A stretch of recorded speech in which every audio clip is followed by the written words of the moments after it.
Long before that river teacher does. And there was plenty to other than. Yes, I heard two stories we thought with too much story. But now, oh, how long we was just by spitting Panaya, get him choked out of water. Spitting Panaya, get him choked out of water. Right, so stop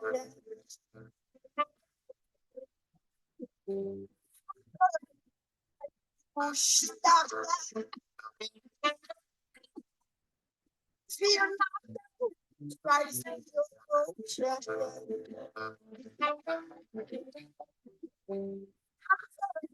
like people stop that.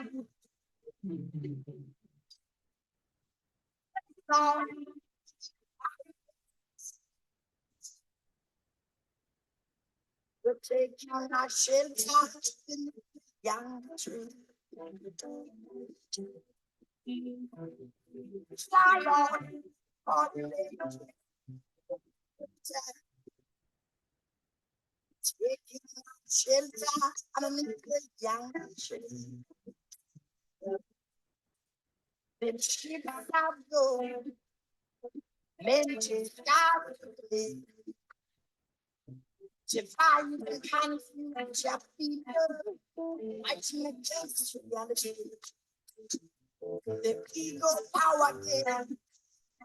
We know not how to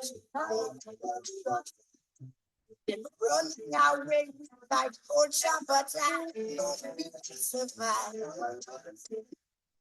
Left in Almania to be why that left in Almania to stop.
Blessings, blessings, blessings. I see a few people have popped on. I did not send out reminders today, so I was just taking chances, see who came, see who didn't, and we will see where the chips fall. But blessings to those who have popped on. I hope your day is going well. Shalom, shalom. Shalom. So I'm on the road today, so I'll be here, but I'll probably still chime in, but I can't read or anything today. Where you headed? Down to Oklahoma this weekend. What's there? I got a couple young buddies of mine that play football up at South Dakota State, and so they first game is tomorrow, so I was gonna go check them out. Oh, gotcha. Okay. Yeah.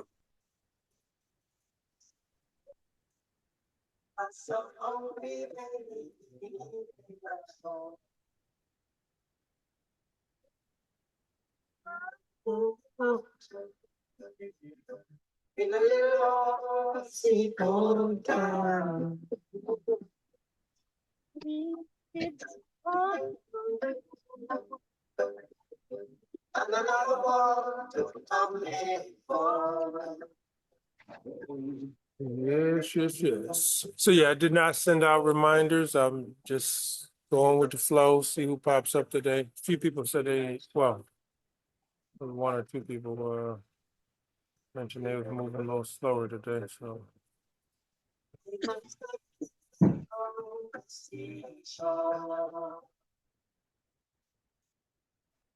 blessings and good evening, Sister Celeste. How are you?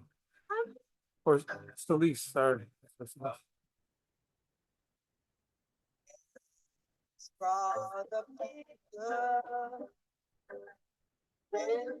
Did you cook?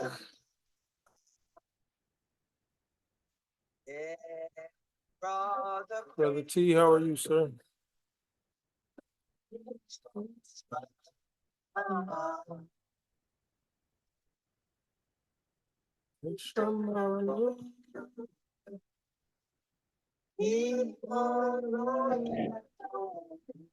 Brother Moses was good. How are you, sir? Good, just getting home. Actually got full of food in my mouth. Oh, well, that's how you're supposed to do it. You're supposed to eat. Yes, sir. Then we had a funeral early today. Yeah, your wife told me. Yeah, so I went to work half a day. We just getting there. Mourning with those who mourn, man. It's good. Things of life. Yeah, one of our clients was having a 20th year in business celebration, so we went over there for a few minutes. Try not to stay too long, just go pop in, say hey, and roll out. That's a blessing. 20 years in business. Yeah, that's a feat. Yeah. Do anything consistently for 20 years. Say that again. I said to do anything consistently for 20 years. And a lot. Yeah, I remember when he was small, but he not small. He's grande. He's big. Sometimes he tell me, we only made such and such last year. I'm like, oh, only, huh?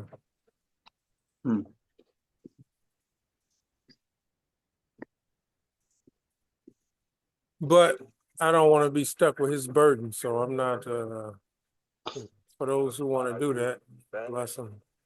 That's right. Heavy is the crown. Oh yeah. No part of me want to manage 100 people, 100 staff members. I don't want to do that. Don't want to do that. For those who do, bless them.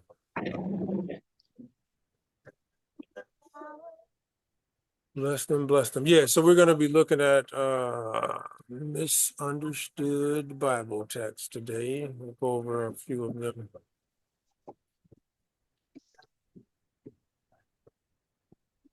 Feel like I should have sent out reminders, but I said, let me play it by ear.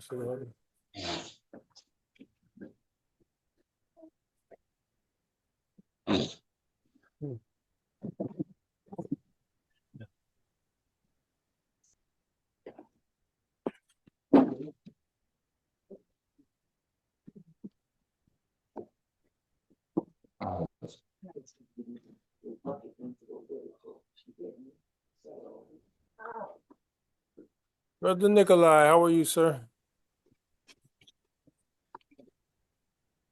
We will be Hey, getting. Brother Moses. I'm doing well. I'm just gonna still getting these girls to bed, so I'm just gonna be listening for a little bit and then join. Oh, no problem.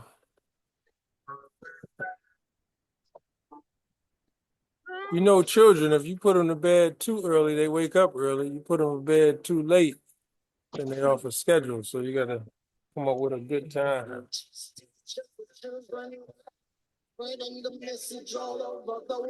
Oh, Lord.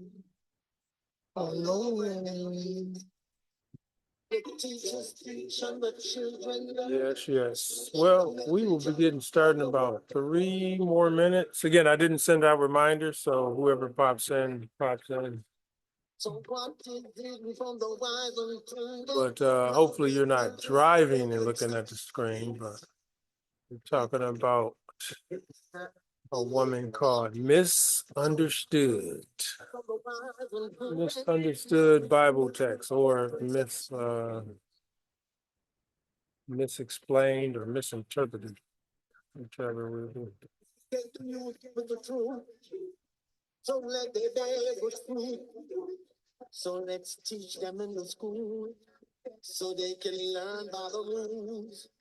Educate the No, youth. I'm not driving it. Look, I'll be safe. So let's teach them in the school so they can learn by the rules. School, you should teach them how to pray. Hey, hey, hey, now. And even chant a psalm a day. Hey, hey, hey, now. Oh, my people, hear what I say. Go now. For we're going to judge away. All over now. All over here now. The teachers teaching the children, spreading the message all over the world, all over now.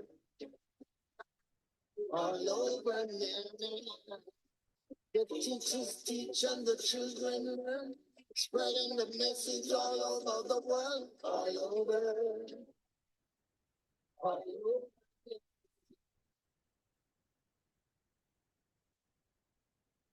Oh, oh, oh. Well, it is 8:14. Okay. Hey, hey, hey, now. No more cow jumping over the moon. Hey, hey, hey, now. And the little bit run away with a spoon. We gonna take them all over. Na, na, na, na.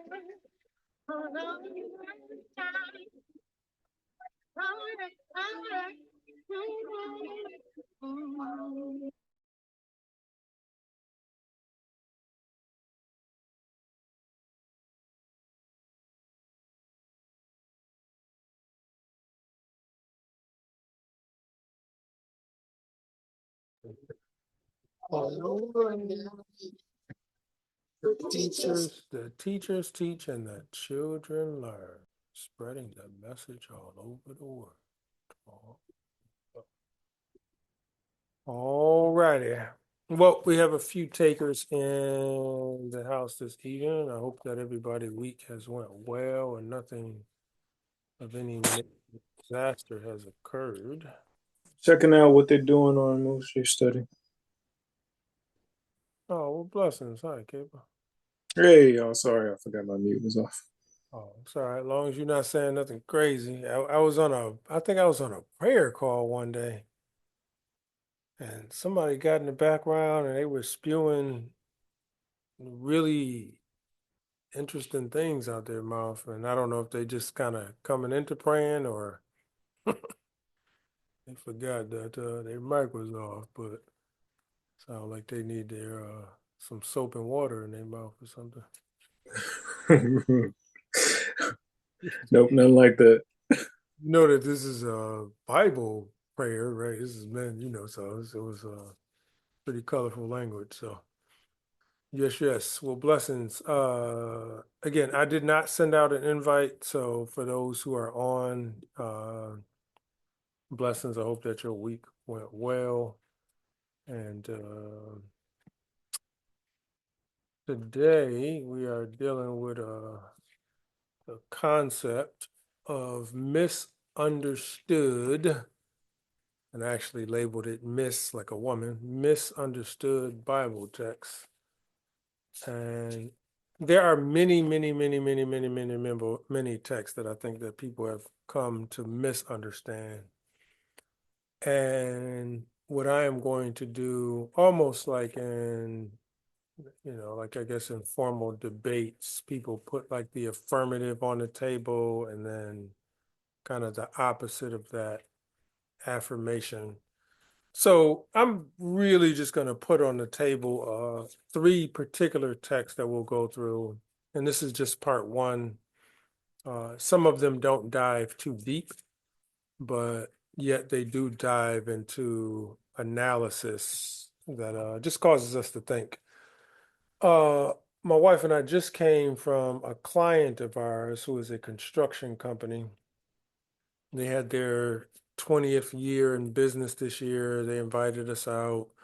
They had some food. They brought a bunch of different, city officials and, other clients and government and employees, and they brought them all out to this venue where they had food and snacks and etc. Ice cream. Kids were there. They were playing putt-putt, golf, whatever have you.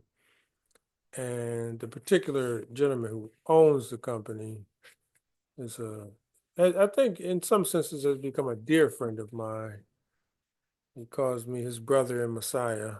Not that we have the same ideal on things, but I think it's a really affectionate term because he understands. I understand and believe the Bible. And on our way on the train to get there, because I decided not to drive because it was about a 40-minute, 30-minute drive, or in traffic, you could be 45 minutes. So let's hop on a train and just enjoy each other's company and ride the train. And a couple got on the train who looked like they were trying to figure out their way around. And I struck up a conversation. The wife did most of the talking. The husband sat almost silent the whole time. And then I said to him, "Hey, sir, you're really, really quiet." And she said, and he said at the same time, he has really bad hearing. He can't hear very well. And he kind of pointed to a hearing aid, which was almost unnoticeable at first. And I was like, "Oh, okay." And we just kind of talking about, what they were doing in DC, why they were on the train. And it's like, "Oh, we got stuck. We were just coming from India and to visit her parents. And they got stuck on a layover. And then they kind of got bounced around from Philadelphia to DC, and they have to stay here for a couple of days until their flight leaves out to go back to Atlanta." And we were just talking, and I don't know what, do you know what even prompted it? Oh, right. The wife said, "Well, we just came from the Bible Museum." So I was like, "Oh, so you from Atlanta, but you just came from India. So what are you doing there? What are you guys doing in DC? What were you doing during your downtime?" She said, "We just came from the Bible Museum." So I said, "Oh, do you read or do you study the Bible?" She said, "Not really. I just started." And I said, "Oh, I teach the Bible, and I something I really enjoy doing." And what I explained is that there are ways that people have been taught the Bible, which I call fractured knowledge or misunderstanding. And there's what the Bible's actually talking about. And I explained to her and the husband, as we all sat on the train, that when you go to law school, you study like cases and case examples and history and legislation, and you really make a practice out of deep diving into law. And when you go study medicine, you do the same. And then when you study auto mechanics, you do the same, or you study how to be a flight technician or a pilot or an aircraft mechanic. You really have to dive deep. But many times when you go to church circles, it's a lot of talking, a lot of praise, a lot of activity, but it's often not a lot of deep dive into study. And she looked at me and then looked at her husband. She said, "Wow." I was just praying and telling God that I wanted to study Bible like I study medicine because I'm a family medicine physician. I was like, sheesh.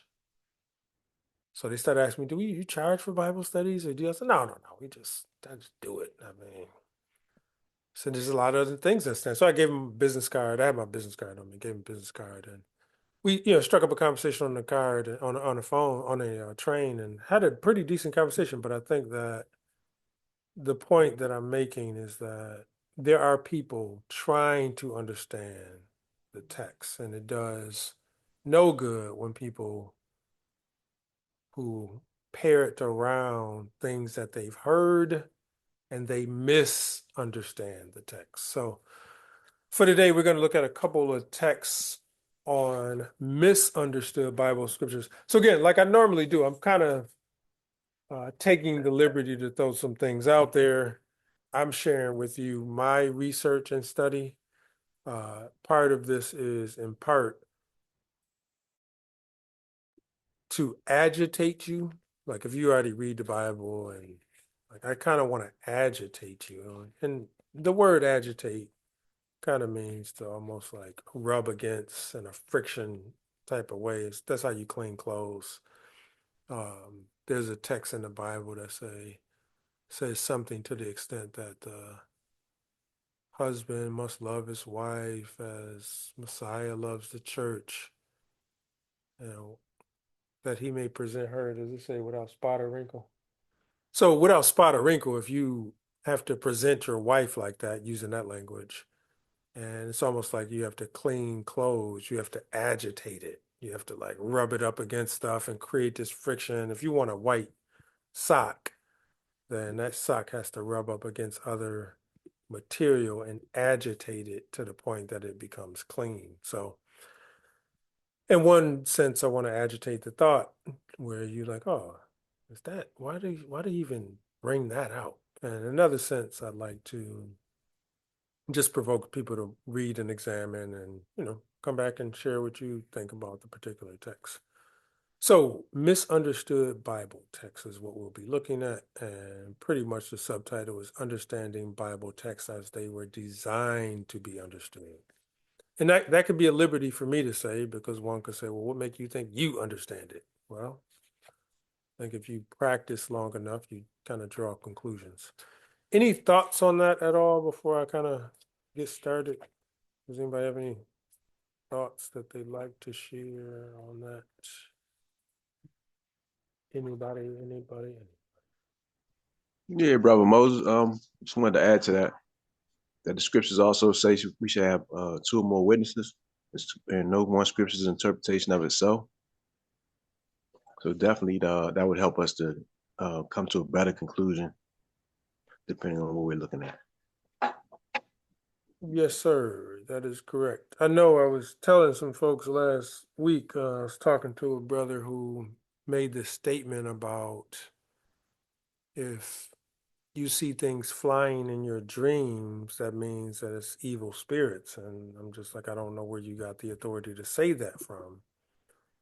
Because I don't encourage people to say random statements. If you say things and you say, hey, this is a disclaimer that I'm saying this, the text is not saying it.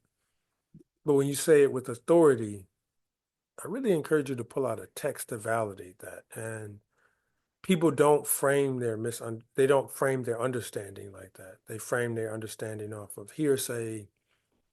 My pastor said, I heard, like those type of things, but it's not based on generally like credibility. So the affirmation of, okay, well, Jeremiah said it and Ezekiel said it, or Haggai said it and Habakkuk said it, like, or Moses said it and Yeshua said, like these type of things are good foundations. But outside of that, you could be slipping on black ice, as they say. So I encourage people to just take your time, take your time, take your time. Any other thoughts before we get started? Was y'all week okay? Did anybody make money this week? Did y'all go to work and make money? Finally got paid. You said you finally got paid? Yep. Did you That get two paid week. on Friday? Mm-hmm. Oh, good. You know, it's a song that say Friday night, just got paid. Yeah, so getting paid is Same here. same here. What? You finally got paid? Yeah. We get paid once a month, so we get paid on the Once a last week of the month. month. Sheesh. Yeah, Do, do you know? got. No, that sounds like Jalen. Do you know what the Bible say? How often you should pay people? I don't. I don't Every know if day. I caught that. What would you say, Jordan? Every day or daily? Day? No, like listen, pay that man before the sun go down. So Really? it's interesting because the system, it would cost you a lot to do that because if you're not paying people in cash and taxes and payroll.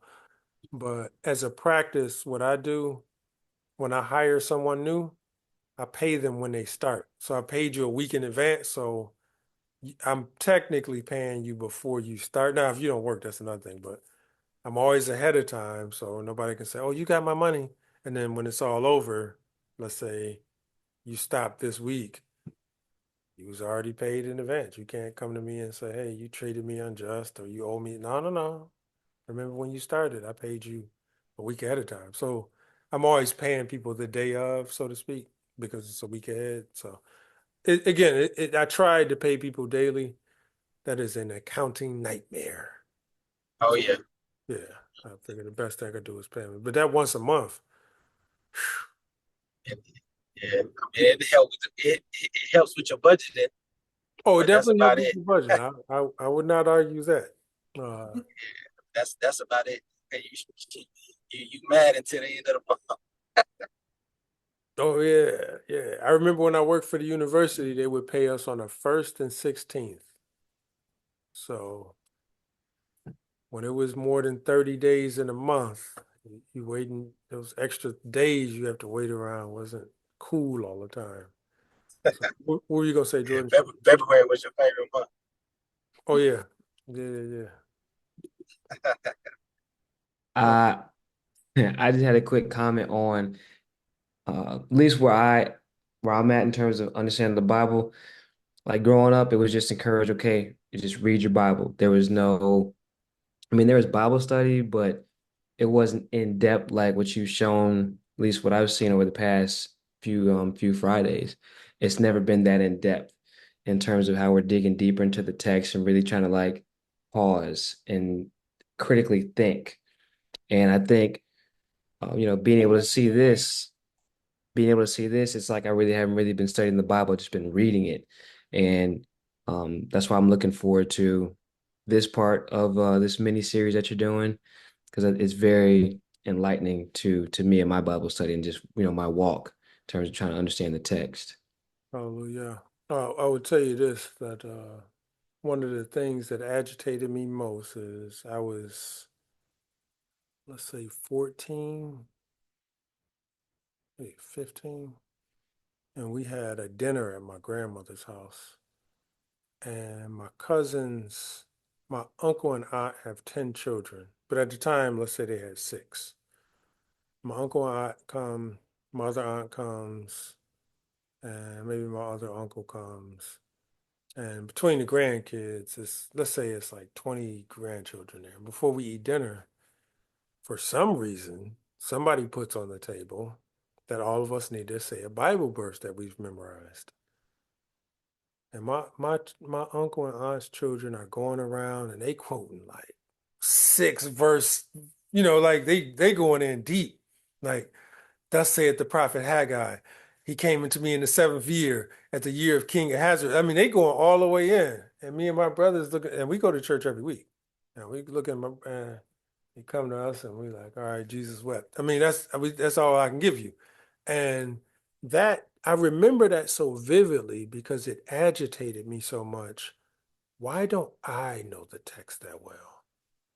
And again, my mother did a really diligent job in teaching us, but it agitated me so much that I'm like, and for whatever it's worth, my cousin, who is a Jehovah Witness, is one of the first people who began to teach me because I was going to church and I said something one day. He was like, "Oh, you think You think such and such, what the Bible says. And I'm like, all right, I know Jehovah's Witnesses is not correct. But he went to like 7 different Bible verses. And I was powerless because I just didn't know the text that well. So I'm like, all right, I'm gonna do some research and I started my little journey. And we have conversations today, and I may put something on the table, and I'm still waiting on this answer from 3 years ago. But like, all right, I'm not as bad as I used to be. But yeah, that understanding and trying to study is really, really important. Jalen, you got your hand up?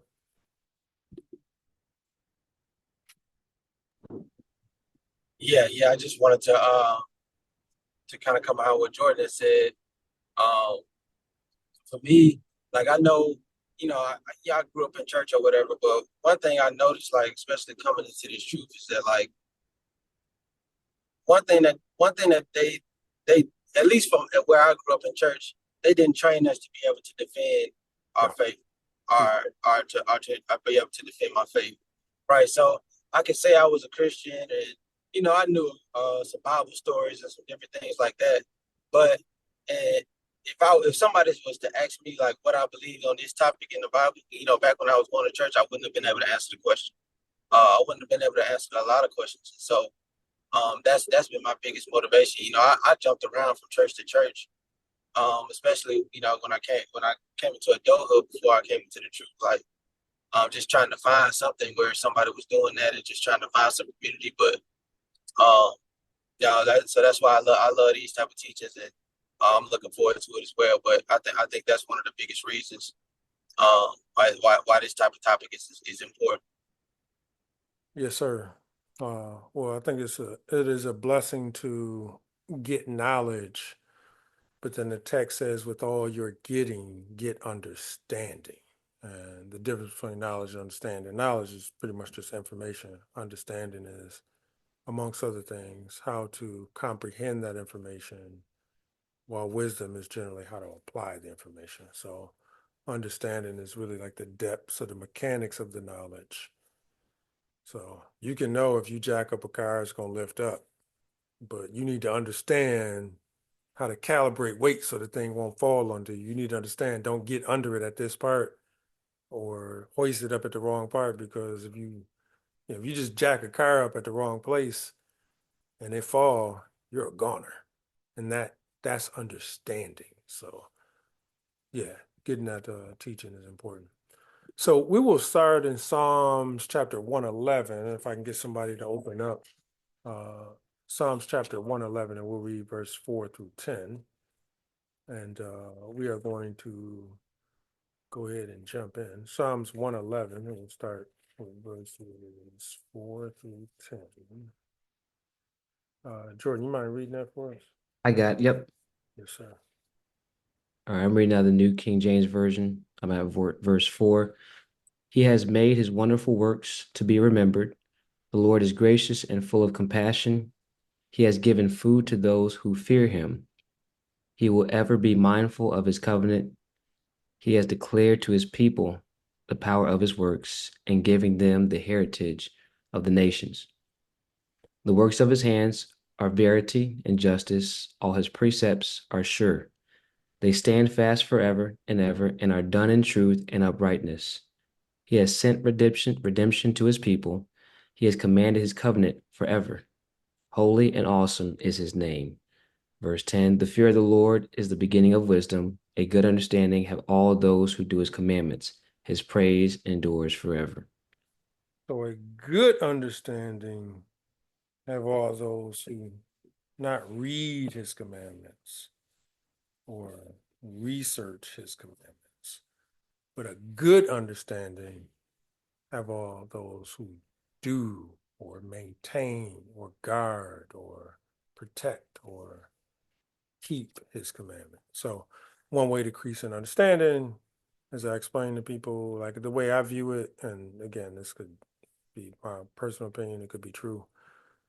If you don't practice the law or the Torah, your understanding doesn't open because he can't trust you. And the practice of his instruction deepens his trust with you and his commitment and your commitment with him, that he's he begins to share more. Like we read last week, Abraham kept my law, statutes, commandments, etc. So he trusted Abraham, and that's why he made statements like, well, should I go in this city and do this thing and not tell Abraham? Because, he began to trust Abraham. So, always like to start off with a review, but we'll also start off with our course objectives. We want to interrogate Bible texts, and when I use the word interrogate, it is not as if we are trying to dismantle the text. We are trying to gain, through inquiry, a clear understanding of what happened. Like, what was this text saying? And that's what I mean by interrogate. Second, we want to develop a proper perspective of several texts. So we'll look at 2 or 3 texts. We won't go too deep. We'll look at 2 or 3 different texts. And then 3 is apply spiritual principles to strengthening. Oh, okay. That is not supposed to be there. So skip that third one. All right. So misunderstanding. For those who have been in relationships, you may get yourself engaged in one conversation, and in a world of men and women, there's a book that says, what does it say? Men are from Venus, women are from Mars. It's a book. So women are talking about one thing, men are hearing another thing. I just want you to listen to me. He's trying to solve the problem. Why don't you just do this? You just want to be heard. Like that whole cycle of dealing with.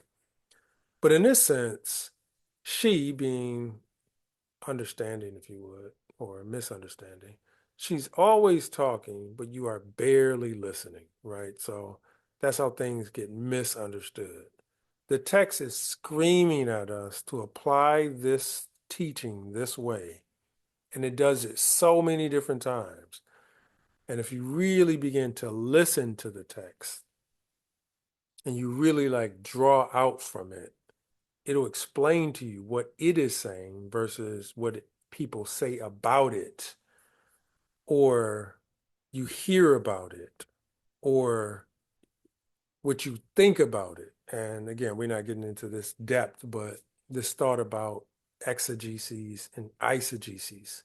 Exegeses is explaining the depth and the message with what the text is explaining. Well, eisegesis is this is what you read in the text based upon your social background, your economic background, how you grew up, where you grew up, all of that. You read that into the text, but the text was not saying that, right? And people read all types of things into the text. You take a text, and we're not looking at this particular one today, but those who take a text that says, let the women keep silent in the church, they took and made a whole doctrine out of that. Like women need to come to the assembly and all they can do is shut up. Well, if you read that same text, it also commands men to be silent. Well, is he just saying everybody should be mute? You have to interrogate that and say, well, what was he actually expressing? And there was something he was expressing, but you'd also have to probably look up the word silent, because was he saying that what they can't sing or share? Like, what I mean, just kind of going into depth in it. So there are plenty of texts that are screaming at us and asking us to engage for understanding, but we tend to misunderstand. So as a quick overview, and then we'll jump in an overview. If you have not given yourself to diligent inquiry or sat under a strong Bible instructor, you have certainly learned to regurgitate, or you've learned the regurgitation of biblical texts in inappropriate ways. So there are a bunch of thoughts that if you don't check yourself, you just repeat what you said. It's almost like if I start singing Rudolph the Red-Nosed, and all your mind immediately goes to had a very shiny nose. Like it's so much rote memory that you learn the wrong way that your mind start gravitating toward things you've heard and things. But if you do some research, then you can come to a clearer understanding.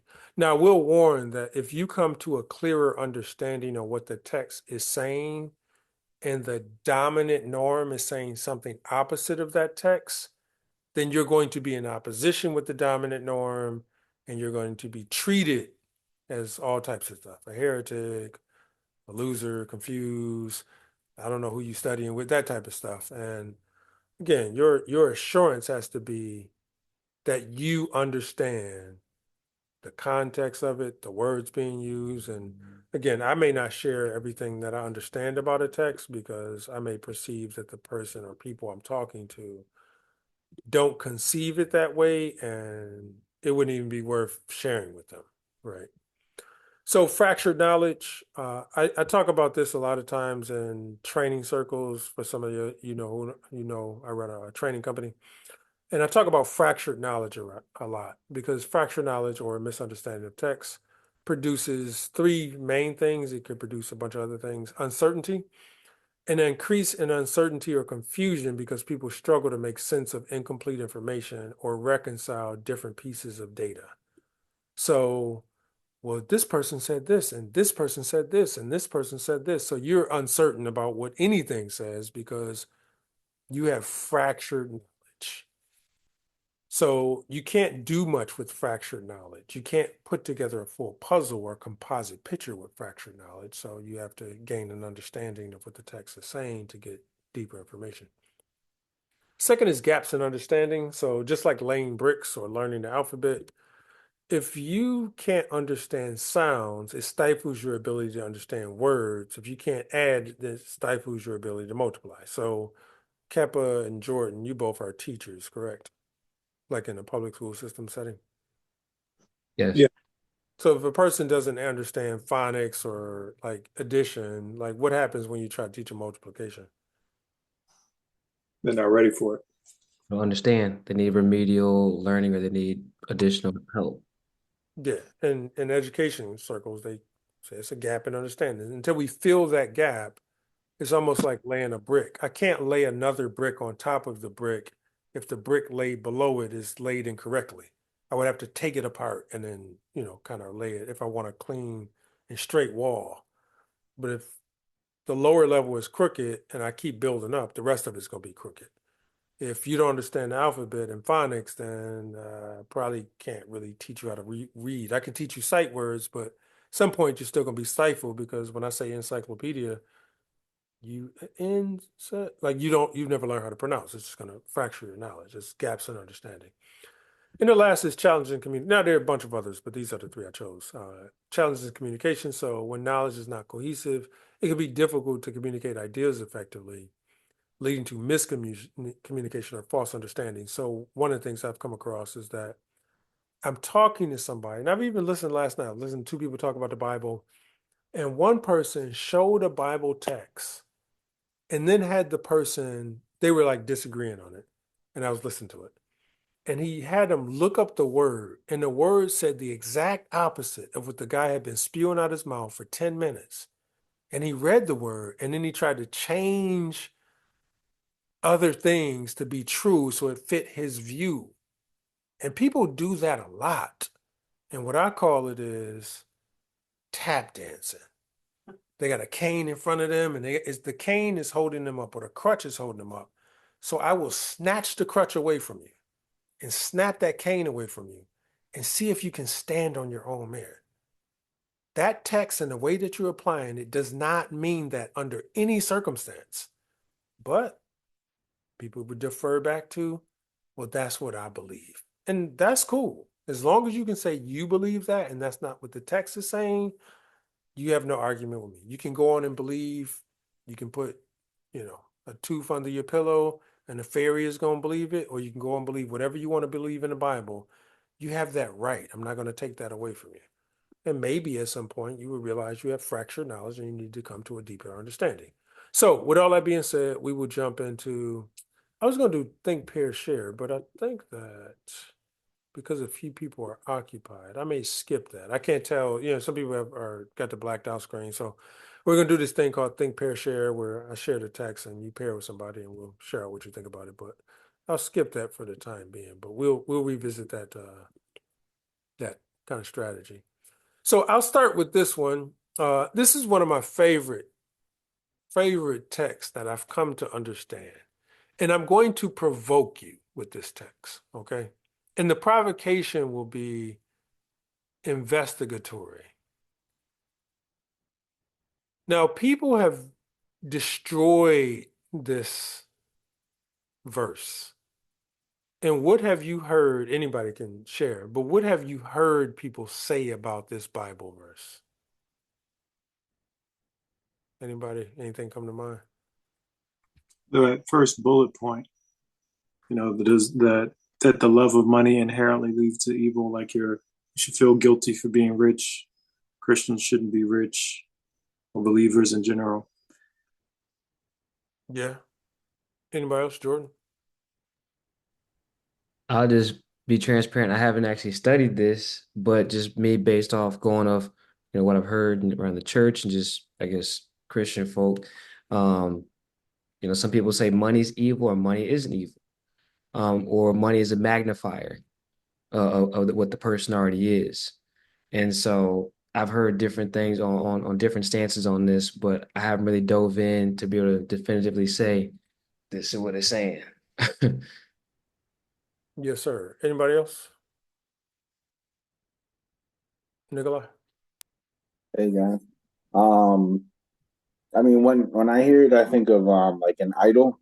Like I remember, again, I don't know, I haven't studied it like that, but I heard like somebody say once, oh, there was an idol where they used to worship like the god of money. Like, and I think of like modern India and stuff like that, where they have a god of money in a shrine, and just worshiping this idol is basically idol worship. So it leads to all sorts of evil.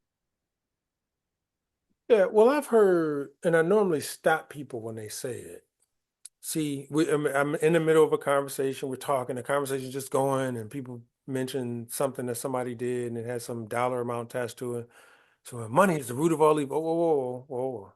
Well, then why would you take money and go to the store if it itself is the root of all evil? Like, why would you even have it in your possession? See, the text never said money is the root of all evil. When you go back and read it, it says what? Like verbatim what I said, it says, the love of money is, notice, is, whatever that word means, is, and you can look it up if you want to get more clarity on it. The love of money is the root. Let's listen to these words carefully. Root, root, root, root of all evil. All. How inclusive is that? All evil. And I want you to, when we read this, I want you to hear it just like I'm saying.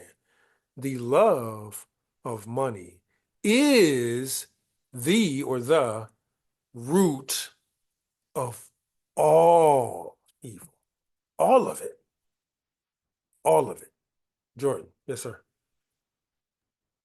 Uh, just I didn't look anything up, but when you're saying root, would you almost mean like the foundation of evil will be included with? That's why we had to look up words, right? Okay. I mean, literally why we have to look up words, right?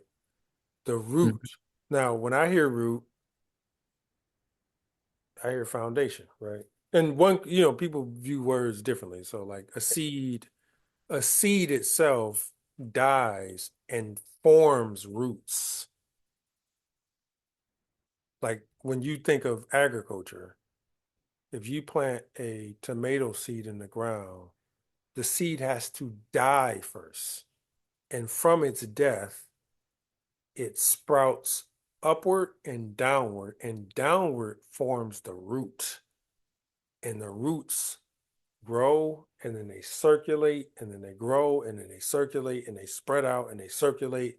And if the deeper they go, the stronger they are, the harder it is to pull a plant out. Now again, you can go in your backyard and pull up some roots and just try. And you'll see some ones that's not easy to pull up because the root is deeply embedded into there. So here are my framing questions. So the first is, does the love of money inherently lead to all evil? Because we're talking about misunderstood Bible text. Now, it's one thing when people say money is the root of all evil, which, again, the text doesn't say that. So normally when they say that, I correct them and say, no, it says the love of money. The next thing is, the next framing question is, what does the biblical word root mean? Because that's a very important word in this sentence, the root.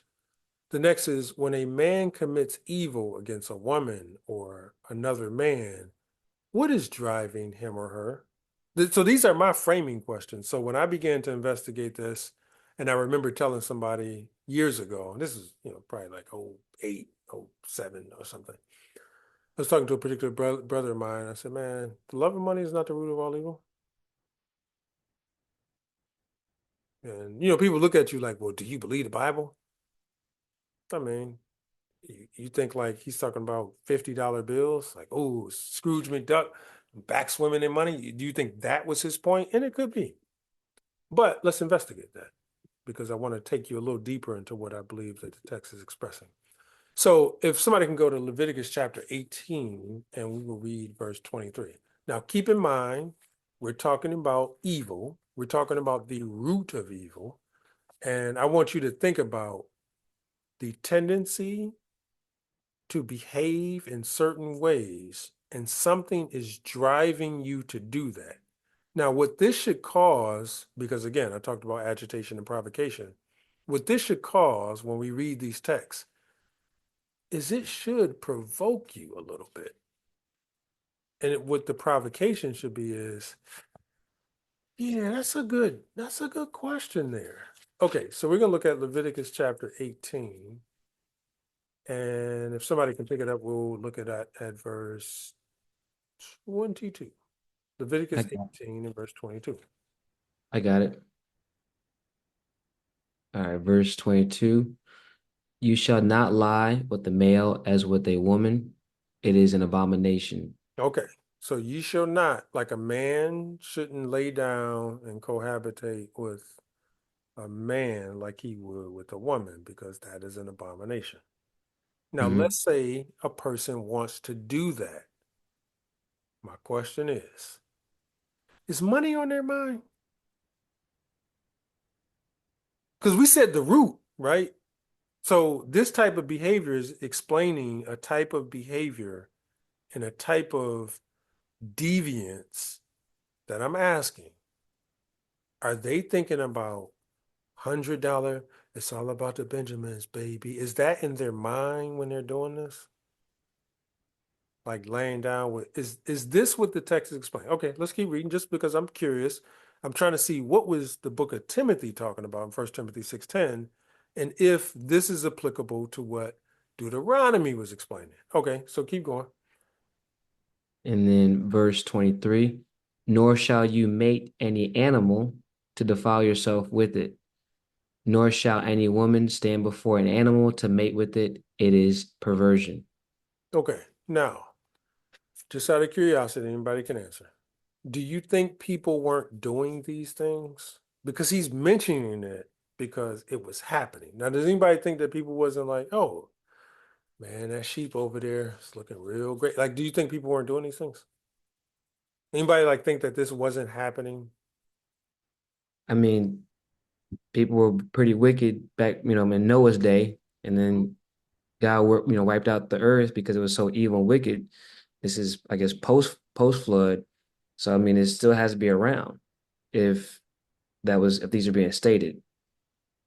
Uh, And people still doing it today. do you think Even money is now. driving them? Probably not all cases. I'm not sure. I can't say yes or no based on my current understanding because I don't know if I have the proper context or does it even matter? Yeah, I mean, when you get a chance, like, ask a coworker at work or go to like a LG rally and be like, hey, man, do y'all want, I mean, is it money driving you? I mean, you could really investigate, because this is what the text, and again, we're taking the stance that the text said the love of money is the root of all evil, all of it. Well, this sounds really evil to me, because he said it is an abomination. Now, you can look up the word abomination. It's going to be like an abhorrent evil, like it's worse than, because people say stuff like, no, one sin isn't worse than another. No, it says this is an abomination. It don't say every sin is an abomination. So one sin is definitely worse than another. This says it's abomination. It's confusion. It says he was wiping out people over this. Okay, so let's go to the next chapter, Leviticus chapter 19, verse 28.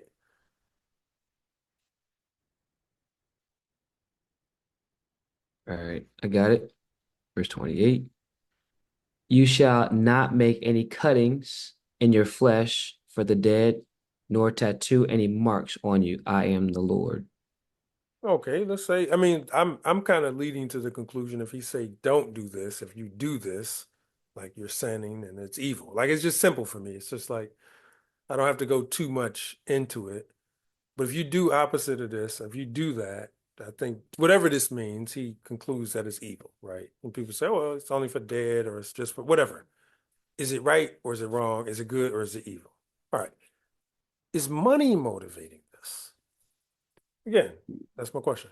Second Samuel chapter 13, and we'll look at verse 1 through 17. We may not read the whole thing verbatim, but we'll skip to the point because I think if we look at the text, you'll get the gist of what I'm pointing out. Second Samuel chapter 13 and verse 1 when you get it. Second Samuel chapter 13, verse 1. Verse 1. After this, Absalom, the son of David, had a lovely sister whose name was Tamar, and Amnon, the son of David, loved her. Amnon was so distressed over his sister Tamar that he became sick, for she was a virgin, and it was improper for Amnon to do anything to her. But, Mm-hmm. but Amnon had a friend whose name was Jonadab, the son of Shemaiah, David's brother. Now Jonadab was a very crafty man, and he said to him, why are you, the king's son, becoming thinner day after day? Will you not tell me? Amnon said to him, I love Tamar, my brother Absalom's sister. So Jonadab said to him, lie down on your bed and pretend to be ill. And when your father comes to see you, say to him, please let my sister Tamar come and give me food and prepare the food in my sight, that I may see it and eat from her hand. Then Amnon lay down and pretended to be ill. And when the king came to see him, Amnon said to the king, please let Tamar, my sister, come and make a couple of cakes for me in my sight, that I may eat from her hand. And David sent home to Tamar, saying, now go to your brother Amnon's house and prepare food for him. So Tamar went to her brother Amnon's house, and he was lying down. Then she took flour and kneaded it, and made cakes in his sight and baked the cakes. And she took the pan and placed them out before him, but he refused to eat. Then Amnon said, have everyone go out from me. And they all went out from him. Then Amnon said to Tamar, bring the food into the bedroom, that I may eat from your hand. And Tamar took the cakes which she had made and brought them into Amnon, her brother, in the bedroom. Now when she had brought them to him to eat, he took hold of her, and he said to her, come lie with me, my sister. But she answered him, no, my brother, do not force me, for no such thing should be done in Israel. Do not do this disgraceful thing. And I, where could I take my shame? And as for you, you would be like one of the fools in Israel. Now therefore, please speak to the king, for he will not withhold me from you. However, he would not heed her voice, and being stronger than she, he forced her and lay with her. Then Amnon hated her exceedingly, so that the hatred with which he hated her was greater than the love which he had loved her. And Amnon said to her, arise, be gone. So she said to him, no, indeed, this evil thing of sending me away is worse than the other that you did to me. But he would not listen to her. Then he called his servant who attended him and said, here, put this woman out away from me and bolt the door behind her. That's verse 17. All right. Now, did he do good or did he do evil? Evil. Evil. Was money driving him? No, still No. like it was a lust of either the flesh or something he was longing from the heart. Mhm. And his sister said when he did it, like you putting me out is more evil than what you just did. Like, and then even when she was pleading, I don't think her father really was going to give her to him. I think that she was just in a vulnerable situation and saying, like, listen, talk to him first before you do, because again, once it was discovered, the dad could have been like, yo, man, take this loony out here and stone him or whatever he would have chose to do. But was money driving him? Yes, sir, brother T, you got your hand up. Oh no, but you can finish. I just wanted to make a statement, but you can No, go finish. ahead. No, just it's bringing me to the conclusion pretty much, and sometime in the scripture, and I don't want to get too far and kind of ruin the lesson, but when the scriptures use certain word or certain language, it's not always so plain. For instance, forever is not always forever, and it brought to my mind, all is not always all. Yeah, good point. Good point. I would say there are texts when like John baptized all of Galilee. Like I don't think he's literally baptizing everybody in Galilee. So very good point.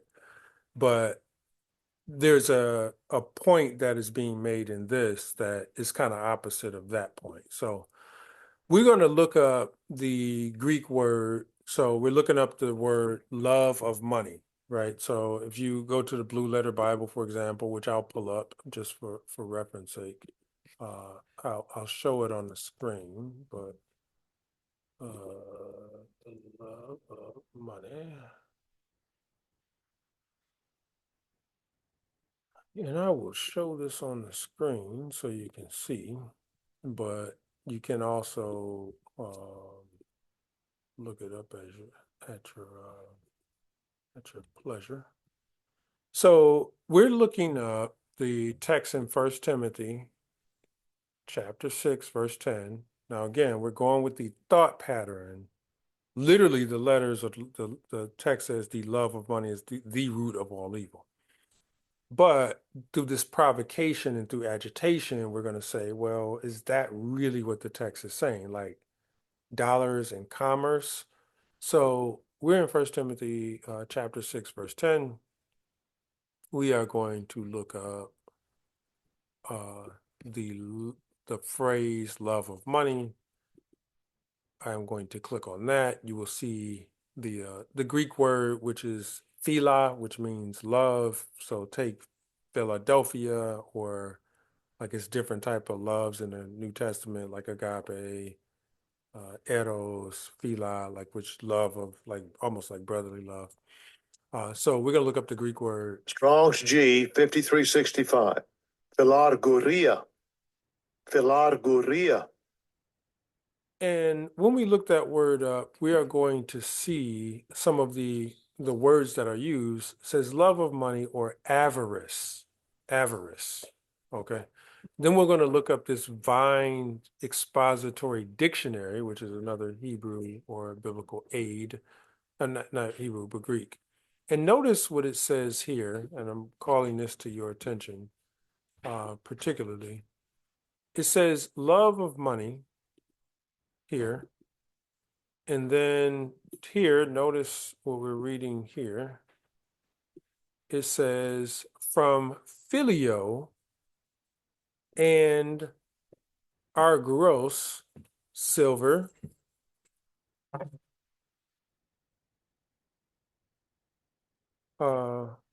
occurs Timothy 6 and 10, covetousness, avarice, trench, contrast, and then it lists covetousness or under covet or covetousness.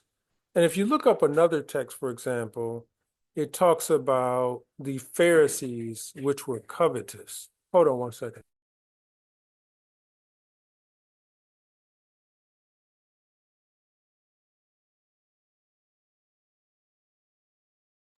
Sorry about that. So it says covetousness or covet, right? So covetousness, or when you think about it, and I'm going to say this without going into all of the depths of it.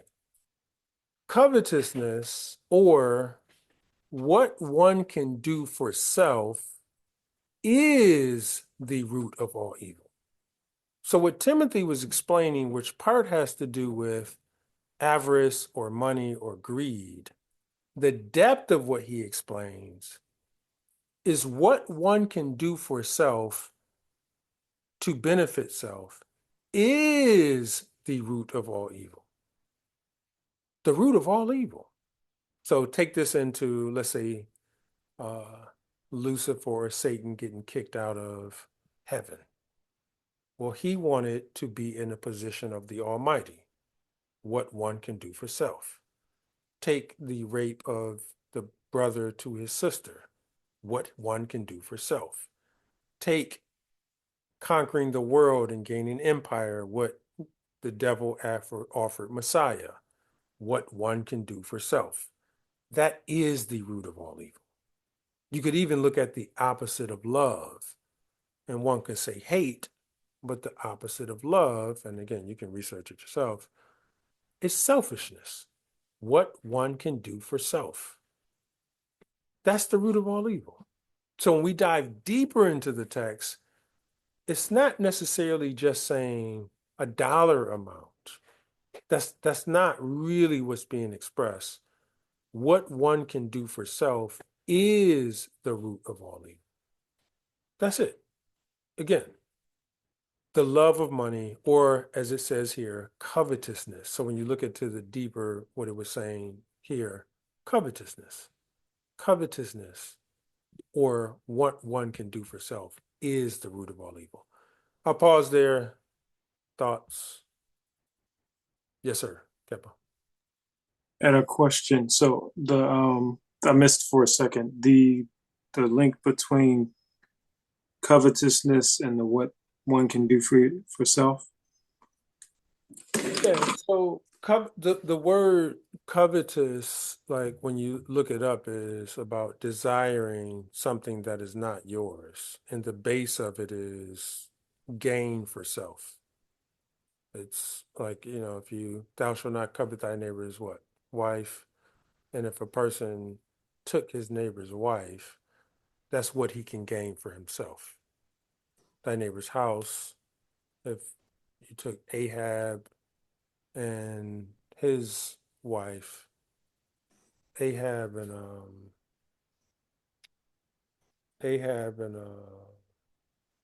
Jezebel, they took the land from, I forget who they snatched the land from, but it was what one can gain for self. Like they coveted it, right? When people covet power, like it's based in what one can gain for themselves. Like that is what my understanding, what the text is explaining, is the root of all evil. And when you kind of apply it there, if a man wants to deal with another man in an appropriate way, and the text says it's inappropriate, biology says it's inappropriate, and your mind is still saying, well, I can get this for myself. Your mind is already not in the right space. No matter what the creator said, this is what I want for myself. Now you take that back to Better Sheets or to Genesis, which the woman saw that it was a tree that was good for food, desire to make one wise. She lusted after it and said, essentially, when you read it, I can make my own decisions independent of this entity called God, what one can do for self. That is the root of all evil. Now, you put money or avarice on top of it, it's just, you're talking about the dollar bill. Yeah, well, some coveted after they have strayed from the faith, right? And it can extend to the dollar bill, but I believe what the text is really explaining is what one can gain for self is that's it. That is the root of all of it. Hmm. Did that kind of Appreciate answer your question? it. Yeah, definitely. Mm-hmm. Oh Jordan? man. Oh, my bad. So I was looking at just those three verses or those three passages that we just covered. They all dealt with sexual immorality.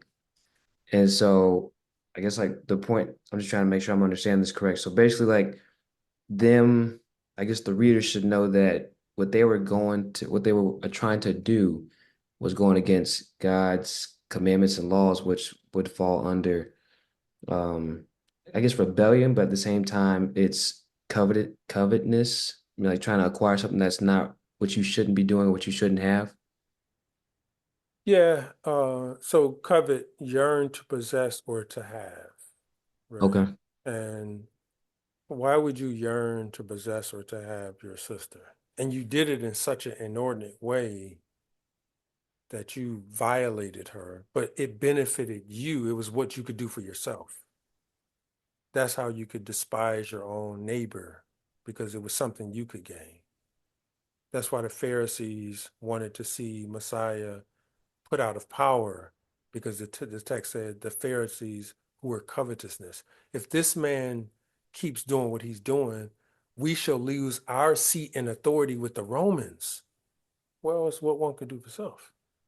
That, and bestiality. Well, I want to please myself in this inappropriate way, versus the Creator said, look, don't deal with that. Don't do that. Well, you've chosen what you could do for self. And I believe that's what the text is explaining there. And Mhm. that's my study. I mean, yeah. So what one could do for self. Yes, sir. And one more question, based on like this definition, could we also, I guess, covet something good instead of covet something bad? Yeah, so covet just means to desire. So to covet in and of itself isn't necessarily wrong, necessarily. So there's a text, and I'll look it up just so I'm not misquoting it, but um, uh, Paul says something like covet spiritual gifts. Uh, let me look it up because I don't remember it offhand. Yeah. 2 Corinthians, 1 Corinthians chapter 12 and verse 31. And here I'll just show it so I'm not, seemingly making it up. But it says, but covet earnestly the best gifts, yet show I you a more excellent way. So he said, like, you should desire, really covet, or desire the best gifts, or so in that sense, covet just means to desire, but when it starts to be inappropriate or something that's someone else's, then all right, it's nice that I went to Nikolai's house and he has a nice house, but now when I want his house, not a house like his, I want his. Well, see, that's a problem. That's what the text explaining as a problem. Thank you. Nikolai, yes, sir. Oh man, I'm loving this like I've always heard well, I know the church of Satan, their mantra is do as thou wilt, right? And that kind of underlines a lot of like things that you see the enemy push in everyday society. Especially we're reading about like sexual immorality, right? Like do what you want to do. And just linking that back, that's similar enough to me to covet, get what you desire. Um, to realize that yes, that is the root of all evil. And to me, I mean that interpretation is making a whole lot of sense. And the other thing is that I, I noticed that it kind of contrasted with the first and great commandment, right? Like love the Lord your God in your heart with all your heart, mind, and soul. So if you're loving something else, really, or you're like yearning, right? Because um, my understanding of the first commandment is like when you love God with all your heart, mind, and soul, you're like continuously thinking about Him, right? Trying to like, like you're in love with somebody. And so if, covetousness, if love of money is basically covetousness and covetousness means yearning, right? It's that same kind of desire. So that's all. It just really blew my mind because I was kind of had my mind open to like, when I heard that Church of Satan and all those people, it's do as thou wilt. And it's the same thing. Satan said to Eve, hey, do what you want there. Yeah, You could be yeah. like him. Now I'm like, oh wow, it really tied that scripture, everything together for me. And this is why I started out with things that look and read as egregious, but didn't have commerce involved. So like person dealing with an animal or rape or like, that has nothing to do with dollars. Again, you can turn it into that, but when we read it, just there's nothing that had to do with a dollar amount. And I began to investigate that. I think it's probably like '07 or '08 when it started to really bother me that I was reading it that way. And I think that's it's probably oh 06, oh 07, I think. I remember asking a brother, what's the opposite of love? And he looked at me and paused, and I had already come to the conclusion. He said, selfishness. Yeah, what one can do for self is the opposite of love. That's it. Like, it's no big mystery. It's not hate. Like, hate can just literally mean to prefer less. But what one can do for self is the root of all evil. Like, when you prefer, like, I'm going to do it this way over what the Almighty asks you to do, you look at any sin, it's almost very, very clear that that's what the text is articulating on a deeper examination of the text. Jordan, yes, sir. Sorry, just my mind just different, different questions wanting to come out. Um, I think what my thoughts would lead me to say is, so is there a gray area with, I guess, God's laws, or is it black and white in terms of what we should do and what we shouldn't do? Because even if you think about, a gray, it's a combination of the colors, I guess, black and white. If I'm making sense there, like if you have like paint colors, whatever. So I guess what I guess the basic thing I'm trying to ask is there a gray area in terms of um evil and righteousness? Oh, I'll answer that this way. Um, when I was 17, maybe 18, I had a friend that was Muslim, and I asked him that question because he would ask me sometimes to go to the mosque, and I was like, "Well, I'll go to your mosque if you go to church with me." And the things that he was involved in, his particular son of choice, he was a very good-looking man. We were young men, but he's a very good-looking man. Dark skin, wavy hair, muscles, tall, thin, 6'4", just almost looked like I don't know, Tyson Beckford or some, like a model type guy, right? And I would ask him, in Islam, is there good or evil? Is there a gray area? And this was my best friend at the time, right? His name was Ismail. And like, nah, it's either black and white. I said, man, so you either good or evil, right? And he's like, man, that's what we teach in Islam, right? And I went to church, so I'm like, well, it's pretty much what we teach in church. And I asked him again. I asked him like 4 or 5 more times. And I remember we were riding on the train. And I looked him dead in his eye. And I said, Ish, then you're evil and you're wicked. And so am I. And he jumped up out of his chair and put his arms up like he was ready to fight me. This was my best friend. And I'm like, no, man, just listen. You just said it's either one or the other. And I'm saying the same thing. That's what church teach me. Either good or evil, right? Either hot or cold. There's no lukewarm. And you could use hot, like you can burn, you can purify with hot. You could use cold, you can preserve with cold. So the text, whatever it's expressing, either you're going to be preserved or you're going to be on fire, but you're not going to be in between. And I said, man, all of these women that you're dealing with and I'm dealing with, we're evil. And he just could not accept that. And he wanted to fight me over it. Like, this was my best friend. I mean, we did a lot of stuff together. So my answer would be in that same conclusion I drew with him.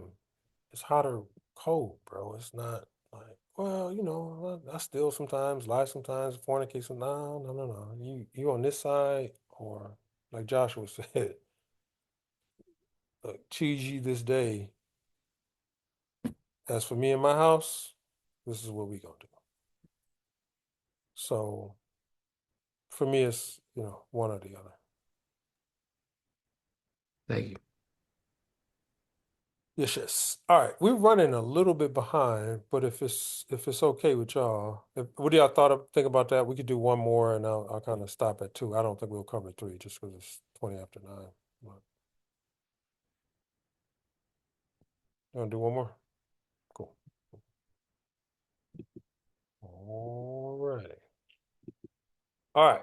The second one, kind of the same thing in a sense. This is in the book of Malachi. And in the book of Malachi, this statement is made that I've heard plenty of people just blunder. For I am God, I change not. And I have framing questions that I had to ask myself. I really wanted to know what was being expressed here. Sometimes you can look up words to get an understanding. Sometimes you can look up text to get an understanding. But I am God, I change not. So the first text that is mentioned, or that I would ask, or the framing question, is does the creator of heaven and earth and all that is change? It should be a comma there or separator. But does he change? Does the creator of heaven and earth and all that is, does he change? So that's my first framing question. Second is, what is the context of this scripture? And the third is, what is being expressed? Has anybody engaged with this text before and you've heard people say, God don't change? Has anybody ever heard that or have any particular thoughts on that particular text?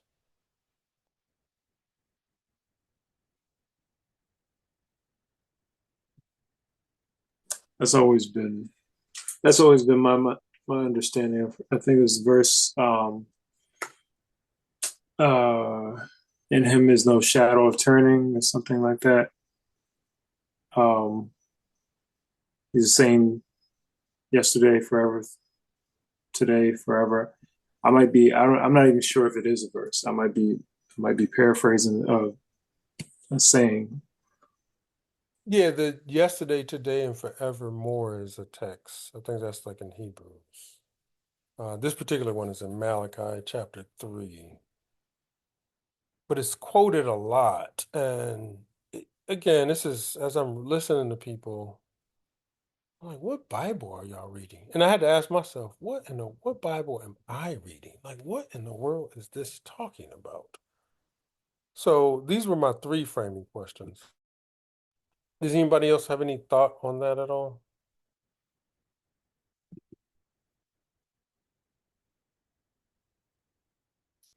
Oh, we got Brother Hermione in there. You just missed all the action, man. Welcome to the party.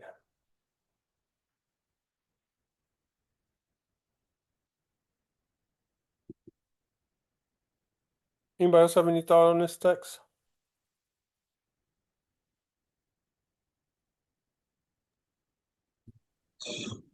I guess my thoughts. I hear this verse. A lot of times that I hear this verse, it's being used actually in defense of the law. So like a lot of people, when people say different things like the law is done away with, stuff like that, they'll be like, okay, well, God don't change. So you saying that he changed what he said, or when he talk about the old covenant and the new covenant, I hear a lot of people use this verse in that context. So that's one of the ways I've heard. Yeah, appreciate you sharing.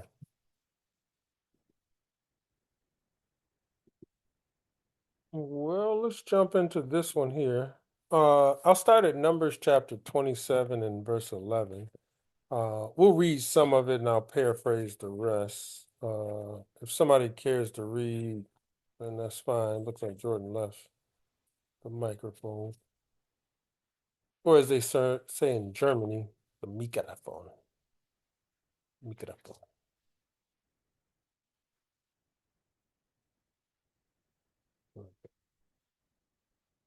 Microphone might have been invented in Germany. Numbers 20. Got Go ahead. um, Then came the daughters of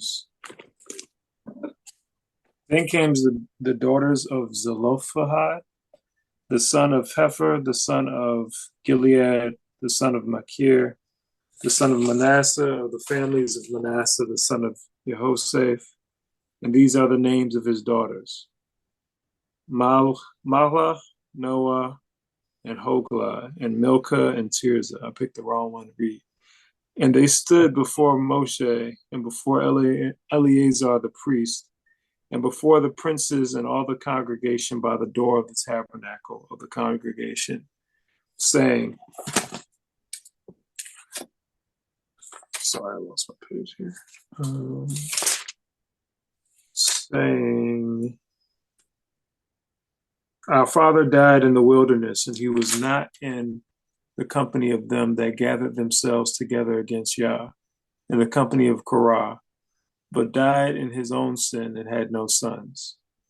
Why should the name of our father be done away from among his family, because he has no son? Give unto us, therefore, a possession among the brethren of our father. And Moshe brought their cause before Yah. And Yah spake unto Moshe, saying, the daughters of Zelophehad speak right. You shall surely give them a possession of an inheritance among their father's brethren.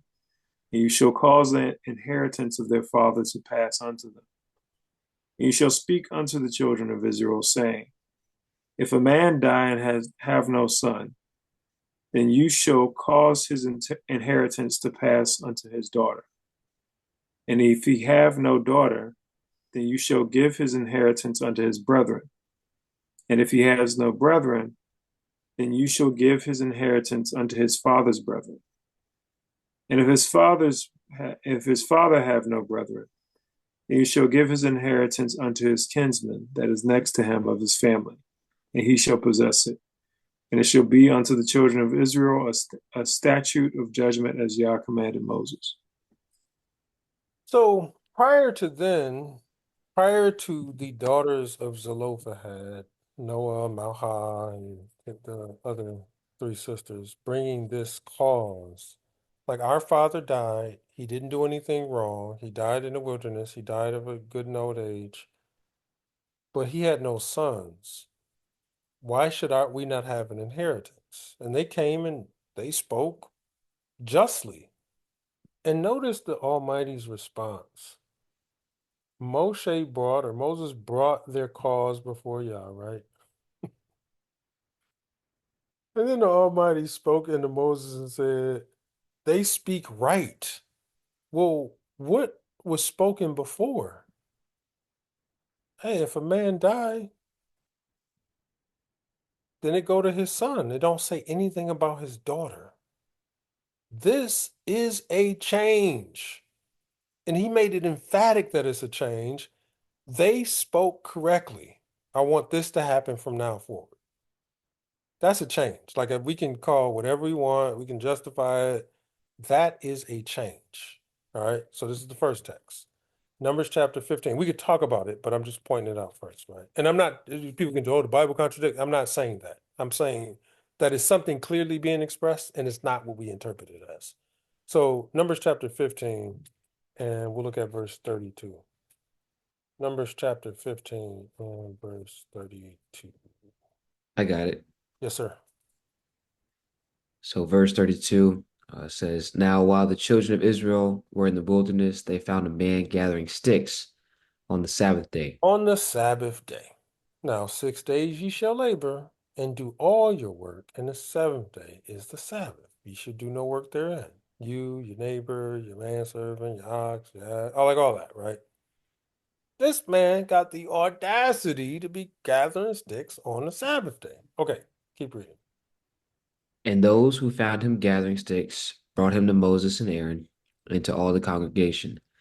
They put him under guard because it had not been explained what should be done to him. Then the Lord said to Moses, the man must surely be put to death. All the congregation shall stone him with stones outside the camp. So, as the Lord commanded Moses, all the congregation brought him outside the camp and stoned him with stones, and he died. Verse Mhm. 3. In verse 37, again, the Lord spoke to Moses, saying, speak to the children of Israel, tell them to make tassels on the corners of their garments throughout their generations, and to put a blue thread in the tassels of the corners. Was this done before? The tassels or the stoning of the man who worked on the Sabbath? Tassels. I am not sure.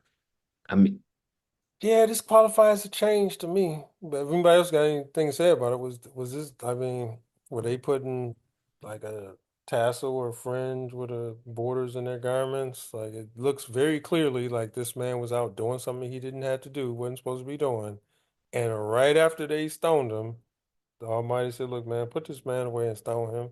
Whatever was in his mind, whether it was like the first time he did it or the 10th time, I don't know. But right after this, it said, tell the children of Israel to put these things on their body, on their clothes, and on their garments. That sounds like a change to me. They weren't doing it before, they're doing it now. Tell them to do it. Now, again, what I'm not saying, because people get into, well, you said, no, what I'm not saying is it is a contradiction. I am not saying that. What I am saying is, one, we need to understand I change not, like I am God, I change not. We need to understand what that's talking about. And two, this is a clear change. We don't have to read Jonah, but Jonah 3:10, he says that uh, he repented of the things he started to do to Nineveh. To repent is to turn around, which is to change. Teshuvah is the Hebrew word, right? Like, well, he changed his mind. Like I was going to destroy Nineveh, and like I changed. Oh, again, I don't believe that the Almighty is erratic, like he can't be decisive. We know he knows the future. We know, but why a change? What is being expressed in Malachi that it is a change? So let's look at the book of Malachi because the statement is made, and what I'm pushing us to do is read that text in context. Now, there may be other texts to add to it to paint this composite picture, but what I'm talking about is what Malachi was talking about.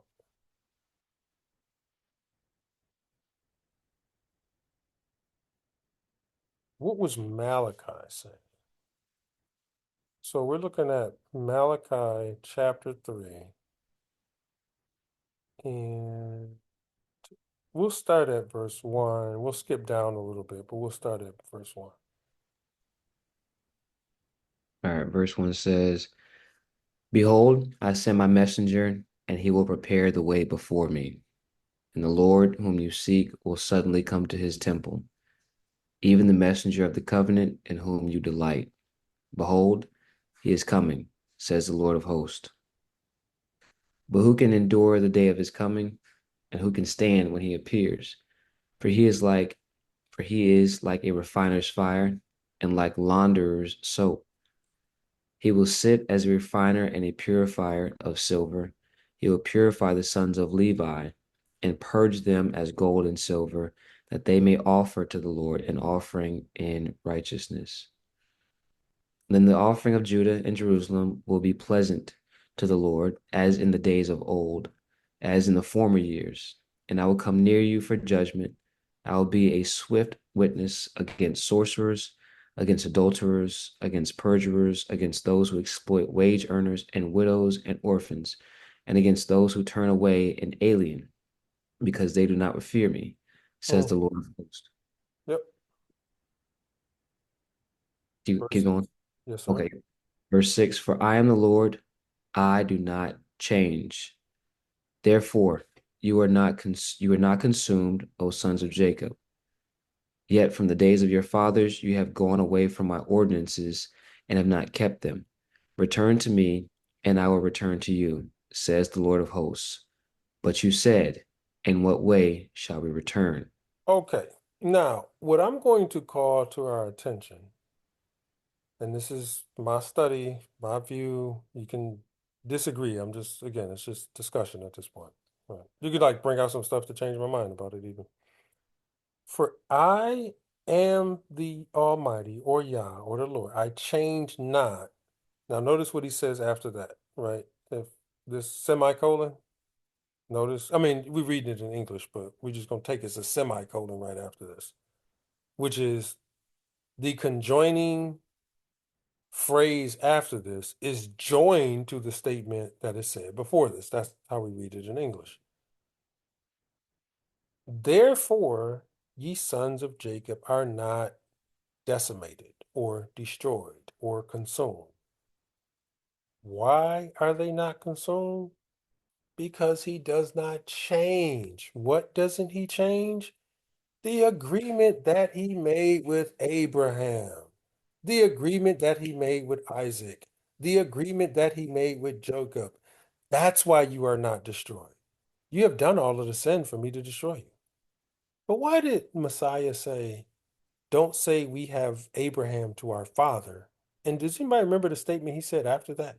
After he said to them, the Pharisees, don't say we have Abraham to our father?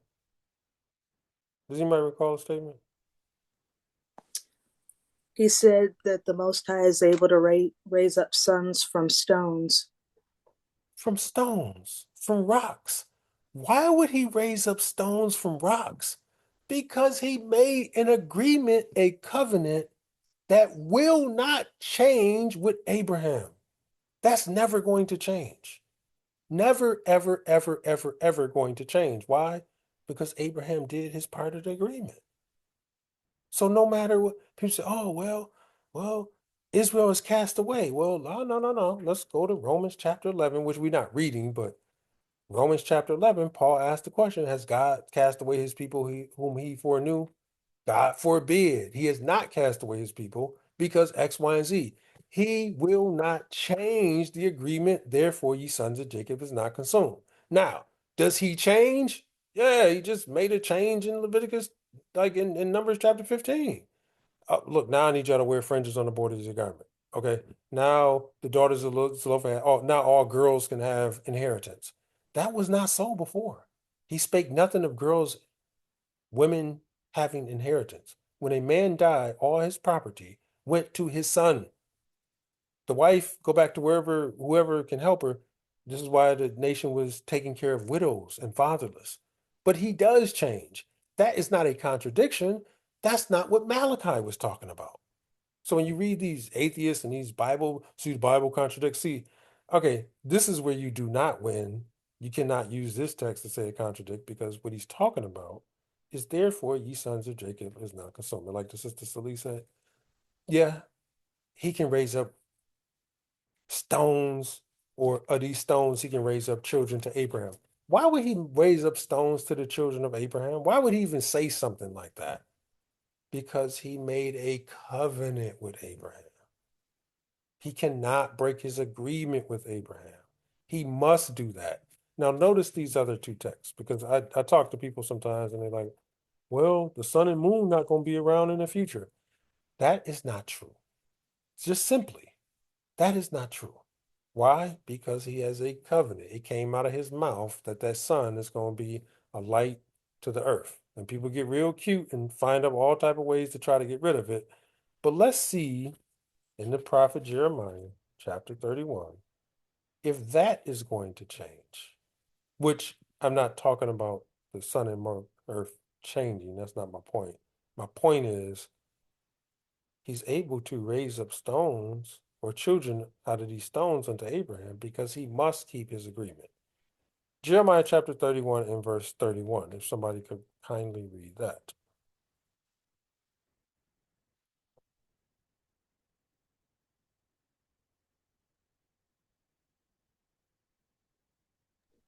I got you. Yes, sir. Behold, the days come, says Yah, that I will make a new covenant with the people of Israel and with the house of Judah. May I keep going? Yes, sir. Not according to the covenant that I made with their fathers in the day that I took them by the hand to bring them out of the land of Egypt, which my covenant they broke, although I was a husband unto them, says Yah. But this shall be the covenant that I will make with the house of Israel after those days, says Yah. I will put my law in their inward parts and write it in their hearts, and will be their Elohim, and they shall be my people. And they shall teach no more every man his neighbor and every man his brother, saying, Know Yah, for they shall all know me, from the least of them unto the greatest of them, says Yah. For I will forgive their iniquity, and I will remember their sin no more. Thus says Yah, which giveth the sun for a light by day, and the ordinance of the moon and of the stars for a light by night. Now let's be careful. Let's actually examine this text right here we're reading, which all right, the Almighty is making this statement. This is what Jeremiah is saying as he's inspired to write the instructions that the Almighty told him. This same entity or this being or the great creator, which giveth the sun for a light by day, and the ordinances or the instruction or the laws of the moon and all the stars for a light by night. He gives the sun and the moon and all of the ordinances of by night. And keep reading, please. Which divide the sea when the waves thereof roar.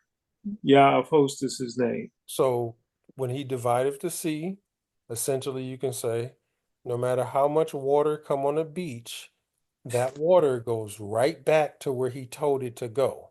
I don't care if it's a tsunami or a flood. That water is going to obey his very dictates. Go right back where I told you to. Now, the tide rise up and it may go from 5 feet off the shore to the sand. It may even go up to the hotel and flood the first floor. But it's going to go right back where he told it to. So, okay, he commanded all of this. Now, notice what he said next, verse 37. You want me to skip 36? Oh, no, keep reading verse Oh, 36. Sorry. oh. If those ordinances depart from before me, says Yah, then the seed of Israel also shall cease from being a nation before me forever. Oh, my goodness. I'm sorry that I even thought to even skipped over. I thought you had read it already. If the sun and the moon depart, then I'm going to break my covenant with Abraham. That's what this is saying. Why isn't he going to stop the sun and moon from shining? Why is he going to raise up rocks unto Abraham? Why does he change not? Why are the sons of Jacob not consumed? Because he made an agreement with Abraham and he does not break his agreements. That's what the text is talking about. Now, we can make it say other stuff.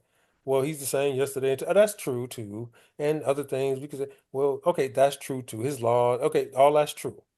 But what the text is saying, this is why the sons of Jacob are not consumed. This is why the nation that he called out of Egypt is still committed or being committed, the promises that he made, because he made an agreement. That's like saying, like, he gonna stop the sun from shining. He makes it real clear right here. Well, if they stop doing that, if the sun stops shining, I'm gonna break my agreement with Israel. And we know he's not gonna do that. If he did that, he a liar, and I'm wasting my time talking to y'all because I'm about to go party Friday night. You see what I'm saying? Like, I'm kind of exaggerating my point, but why do we need to be obedient if he just keep changing his mind? Yes, Kevin. Isn't that like it? Isn't there a point though in history where um think about the part where the scriptures talk about Messiah's return. I think Paul does, where he talks about the us getting new bodies and Messiah talking about how in the kingdom people won't be given in marriage, etc. Basically, essentially making the point that there's going to come a point where there's no more reproduction. There's no more. That's what I'm taking from it. Where there's when the kingdom comes, it's the people that made it in, the people that didn't, and that's the people that are there. That's the whole parable of sower seed, not sower seed. Wheat and the tares, angels. I mean, good fish, bad fish. Let's see about it until the harvest. So with that said, isn't it so like it there will be there will, I guess they won't stop being a nation. I mean, there was always going to be Abraham's people around, but it's not. I mean, and that's also the time period where there's supposed to be new heaven, new earth, and I'm thinking of the scriptures that say that there would be no need for the sun because the Almighty will be the light. Um, I don't know if it means that the sun's going to be snuffed out, but but does it necessarily make the point that like what I see here is more so the statement of the permanence of the covenant, like you said, like he's not like I'm I feel like the point of the passage is um that basically Abraham's people aren't going anywhere. I'm not, they're not going anywhere. I'm not going to break that agreement, but it's not necessarily a point about the son. You know what I'm saying? Like, does that make sense? I don't know if I'm being coherent right In a sense, I think it's both. Like he's saying, if the ordinance, I made the sun and moon, and if I get rid of those, then I would also get rid of the seed of Abraham. And then he doubles down on it. So I'll go to the double down first, and then we'll go to Revelations, right? now. Mm-hmm. So this is Jeremiah chapter 31, and start at verse 14, and we'll skip down. Is it Jeremiah 31? 31 and 14, and we'll skip down to 17. Oh, and I will satiate the soul of the priests with fatness, and my people shall be satisfied with my goodness, says Yah. And he said, skip down to 17. Was that 30? Was that 33:14? Oh, no. Oh, sorry. 33. But now I want to go back and read that verse. I know that was a good verse too. Right. Oh, 14, 14, 14, 14. Behold, the days come, says Yah, that I will perform that good thing which I have promised unto the house of Israel and to the house of Yehuda. And now skip to 17. Yes, sir. For thus says Yah, David shall never want a man to sit upon the throne of the house of Israel. And that word want, just for clarity, means lack, or he will never want, or he will never be in need of, or lack a man to sit upon the throne, right? Keep going. Neither shall the priests, the Levites, want a man before me to offer burnt offerings and to kindle meat offerings and to do sacrifice continually. Keep going.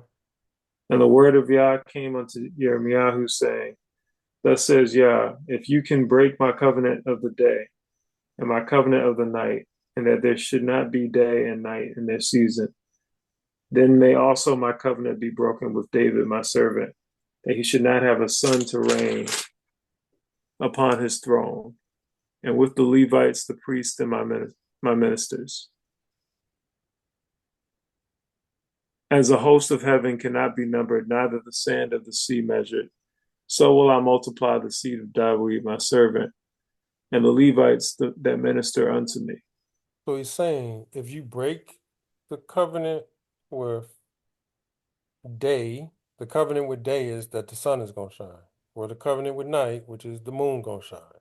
If you break that, then I'm going to break my agreement with David, right? Now skip down to verse 25. And he perpetually going to have a seed to sit on the throne, right? So that's also what it's saying. But 25. Thus says Yah, if my covenant be not with day and night, and if I have not appointed the ordinances of heaven and earth, then will I cast away the seed of Jacob and David, my servant, so that I will not take any of his seed to be rulers over the seed of Abraham, Isaac, and Jacob, for I will cause their captivity to return and have mercy on them. So he's saying that this constant message he's saying is that this agreement he made is never going to change. Just like the sun, like we, all of our lives, and the people before us, and the people before us, really pretty much since the sun has been made, it did exactly what it was told to do. It can't, yeah, I was just telling people on the train, the woman asked me, she said, well, do you do studies for non-believers? Because, I think they come from like an Indian background. And I said, yeah, it's different, but I do. And I said, one of the things that I try to explain to people is that the way that the text lays out that the creation is the sun, not like any of us on the phone. We get too tired. We could take a day off work. We could take a couple of days off. We can call in sick. The sun does not have the authority to call in sick. Get up and do exactly what I told you, when I told you, for how long I told you. Now that may change in the winter, so to speak. Like, it's less light and some, but the sun does exactly what it's told all the time. It don't even operate on its own authority. It can't take a time off. It can't decide, like, you know what, I want to visit Earth today and move 10 miles closer and go bathing in the beach. We'd all burn up. So it's under an ordinance that can't be broken. And this is the point that Malachi is making, that which is also made in Jeremiah 31 and 33, both respectively, that this is why he's not going to change his agreement. Then he'd break his agreement with Abraham, or he'd break his agreement with David, or he'd break his agreement with such and such. So when you look at Revelations,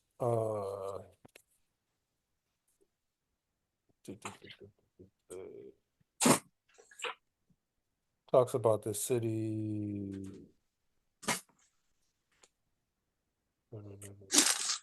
chapter 21.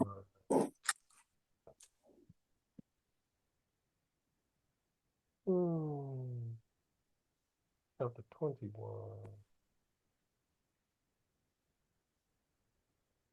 Da, da, da, da. I'm probably looking right over it. You recall that what that text was? What the city? 22. Wait, Oh, Jerusalem coming yeah, there? yeah, 22. So 22, and if you could read, no, we could read the whole thing, but I'm just making a point in verse 5, which was to your question. Hmm. And there shall be no night there, and they need no candle, neither light of the sun, for Yah Elohim giveth them light, and it shall reign forever and ever. Yeah. So when we read this, if we would read up higher, I think if we were to start at 21, and I saw a new heaven and a new earth, and the first heaven passed away, and there was no more sea. And I, John, saw the holy city, new, whatever that means, right? Because I have the whole thought on what that means. But John saw the holy city, New Jerusalem, coming down out of heaven as a bride preparing for heaven. So this holy city coming down, and then later in Revelations 22, it says, uh, and there shall be no curse, but the throne of Yah and the Lamb shall be in it, and his servant shall serve, and they shall be effaced, and there shall be no need, there shall be no night there, and no need for a candle, neither light of the sun. So there will be no need for it, but it doesn't say that it won't be there. And other texts in Ezekiel will explain that his presence will be 10 times, I'm paraphrasing with the 10 times, but 10 times brighter than the light of the sun. So it's not as if the sun and moon won't exist. The city proper won't have any need for it. And how do we know this? Because when we go to the prophet when we go to the prophet Zephaniah or the prophet Isaiah, chapter 65, it says, and as for the new heavens and new earth, you can look at it if you like, but um, Mhm. from one new moon to another, and pretty much one feast to another, shall all flesh come. Well, why are you talking about the moon being there? Well, the moon is going to dictate the feast days. The new moon, right, is going to dictate the feast days, and people outside of the city are going to be called and summoned to the city during the new moon, which dictates the feast days, to follow the ordinance. And he said in that same text, if the children of Egypt, which I can read just so I'm not paraphrasing, um, that's Isaiah chapter 65. And if the sons of Egypt don't come up to keep the feast, he said it's not going to cause rain to fall on them. So what I'm understanding there is the city is going to have the lamb in it. And because the city has the lamb in it, there's no need of the sunlight. Not that it won't exist there. Like you won't need a candle, but it's almost the equivalent of putting a light bulb outside when it's 90 degrees and sunny and no clouds. That light bulb is not going to yield the effect that you're trying to yield because it's a greater light there. That's the way I conceive that. Does that answer your question? I got you. Yeah, I definitely feel you on the moon piece. Moon can't have light without sun. Well, I mean, it could technically if the Almighty was the equivalent, but wouldn't be much of a point. Yeah, and if you look at the Isaiah text, chapter 66, it'll say, I think it starts off from one new moon, from like, as for the new heaven and new earth, for one new moon to another, and one feast to another, one Sabbath to another, shall all flesh come before me to worship.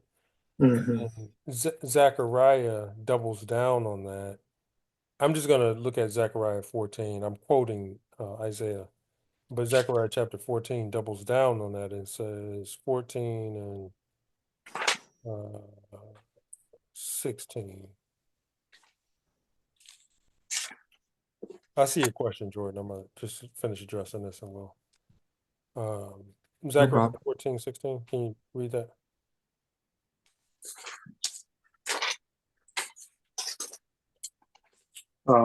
16. And it shall come to pass that every one that is left of all the nations which came against Jerusalem shall go up from year to year to worship the King Yah of hosts, and to keep the Feast of Tabernacles. You go. And it shall be that whoso will not come up of all the families of the earth unto Jerusalem to worship the King Yah of hosts, even upon them shall be no rain.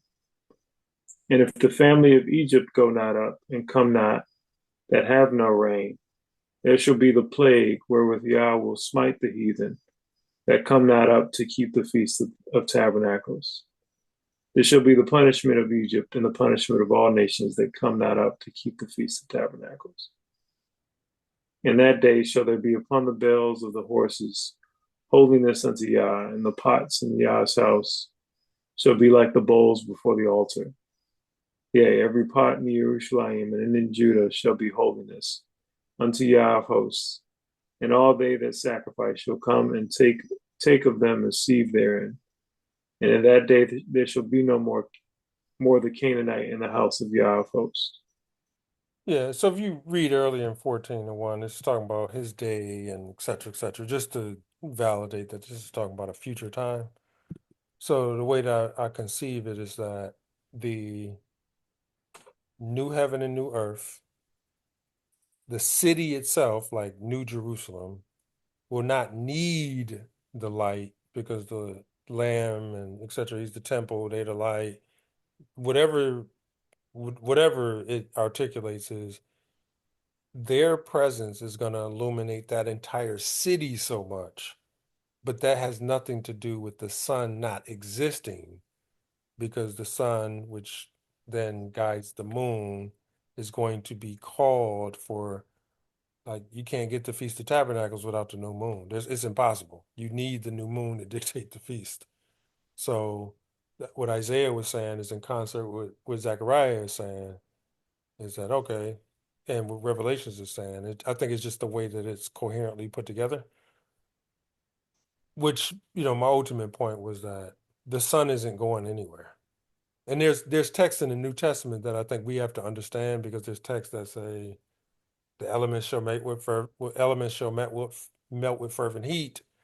Yeah, like we gotta really understand what he was talking about. But if we kind of take away what the Torah or the prophets were talking about, it would almost make it seem as if the sun is gonna burn up and not exist. Well, I'm going to take the words of the prophet that that son is not going anywhere. And if it goes somewhere, then he has to break his agreement with David because that's what the prophet said. But he's not going to do that at all. That's why the son is not going anywhere. Does that kind of coherence make sense to you? Yeah. Plus, just think about the Sabbath too.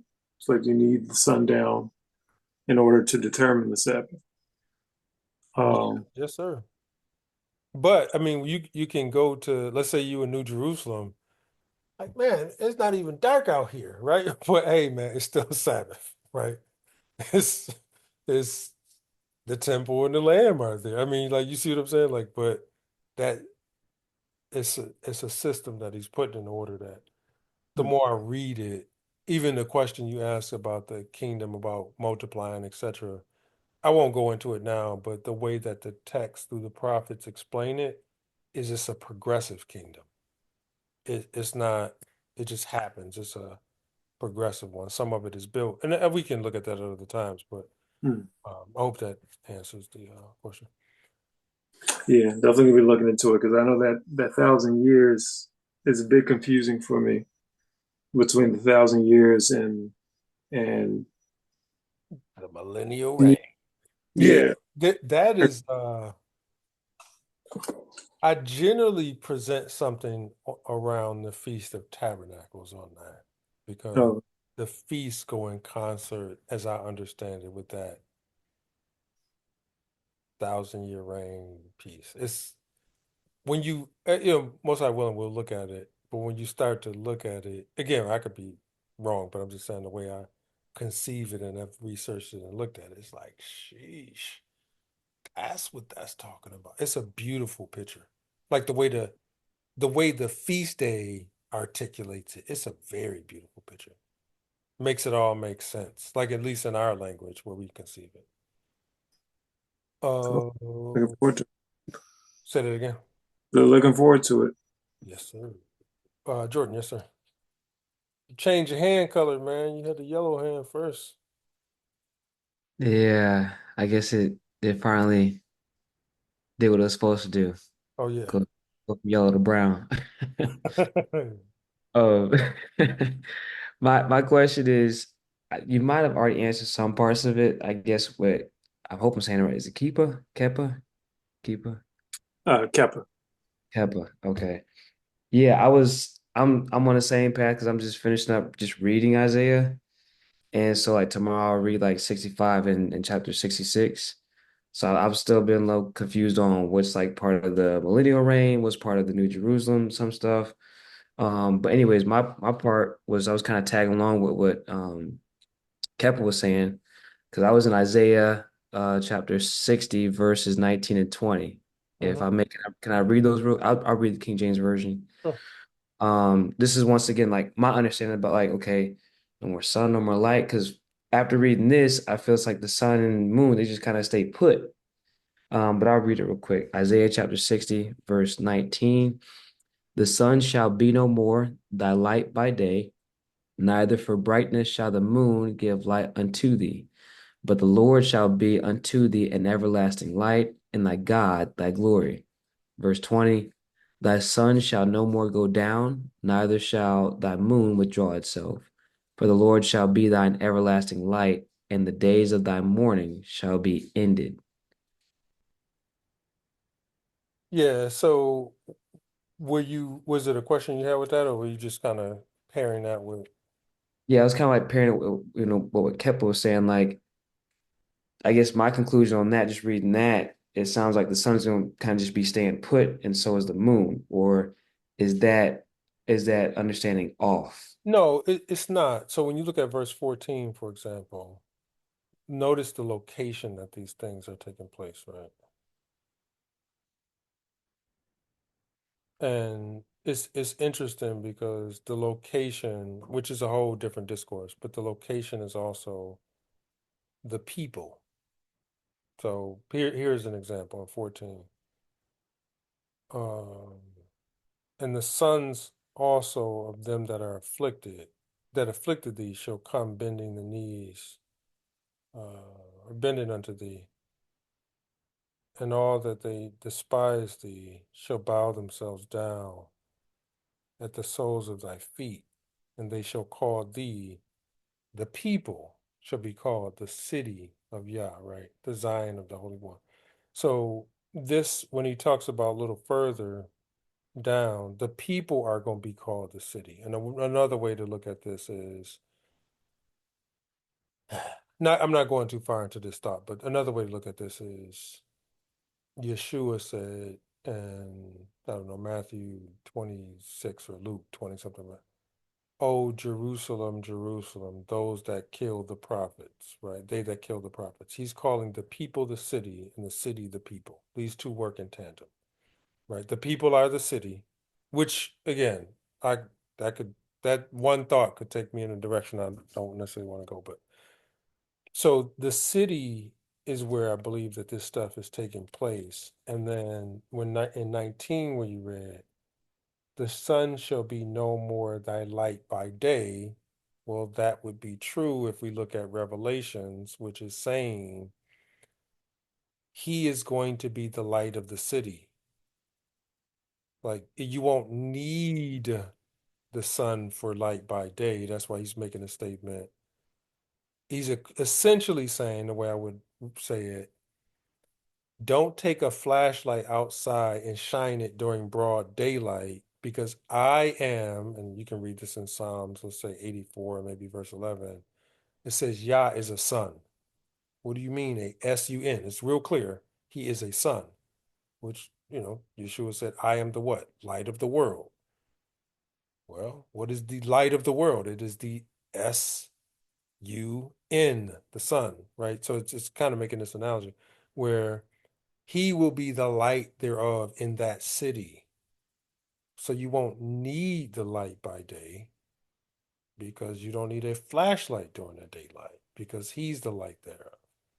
And then it also says, I'll take these glasses off. Neither shall the moon be that night withdraw itself, uh, because Yah shall be thine everlasting light. Yeah, I mean that's what I just read in Revelations. If he, like the lamb, the father and son are the light of the city, Hmm. then you won't need any sun, like because they're whatever illumination derives from them, whatever that is expressing, it's just gonna be brighter than the light of the sun and the moon. So you won't need it. Like so you won't have day there, you won't have night there. That's in Jerusalem. It doesn't say through the whole world. Like people kind of read that into there. But it clearly does not say, even in Revelations, it don't say through the whole world. And how do we know that? We just read in Zechariah that the people, and again, this is a larger like prophetic study, but I'm just kind of hitting on some nails of it. In the prophet Zechariah, the people are coming from other nations.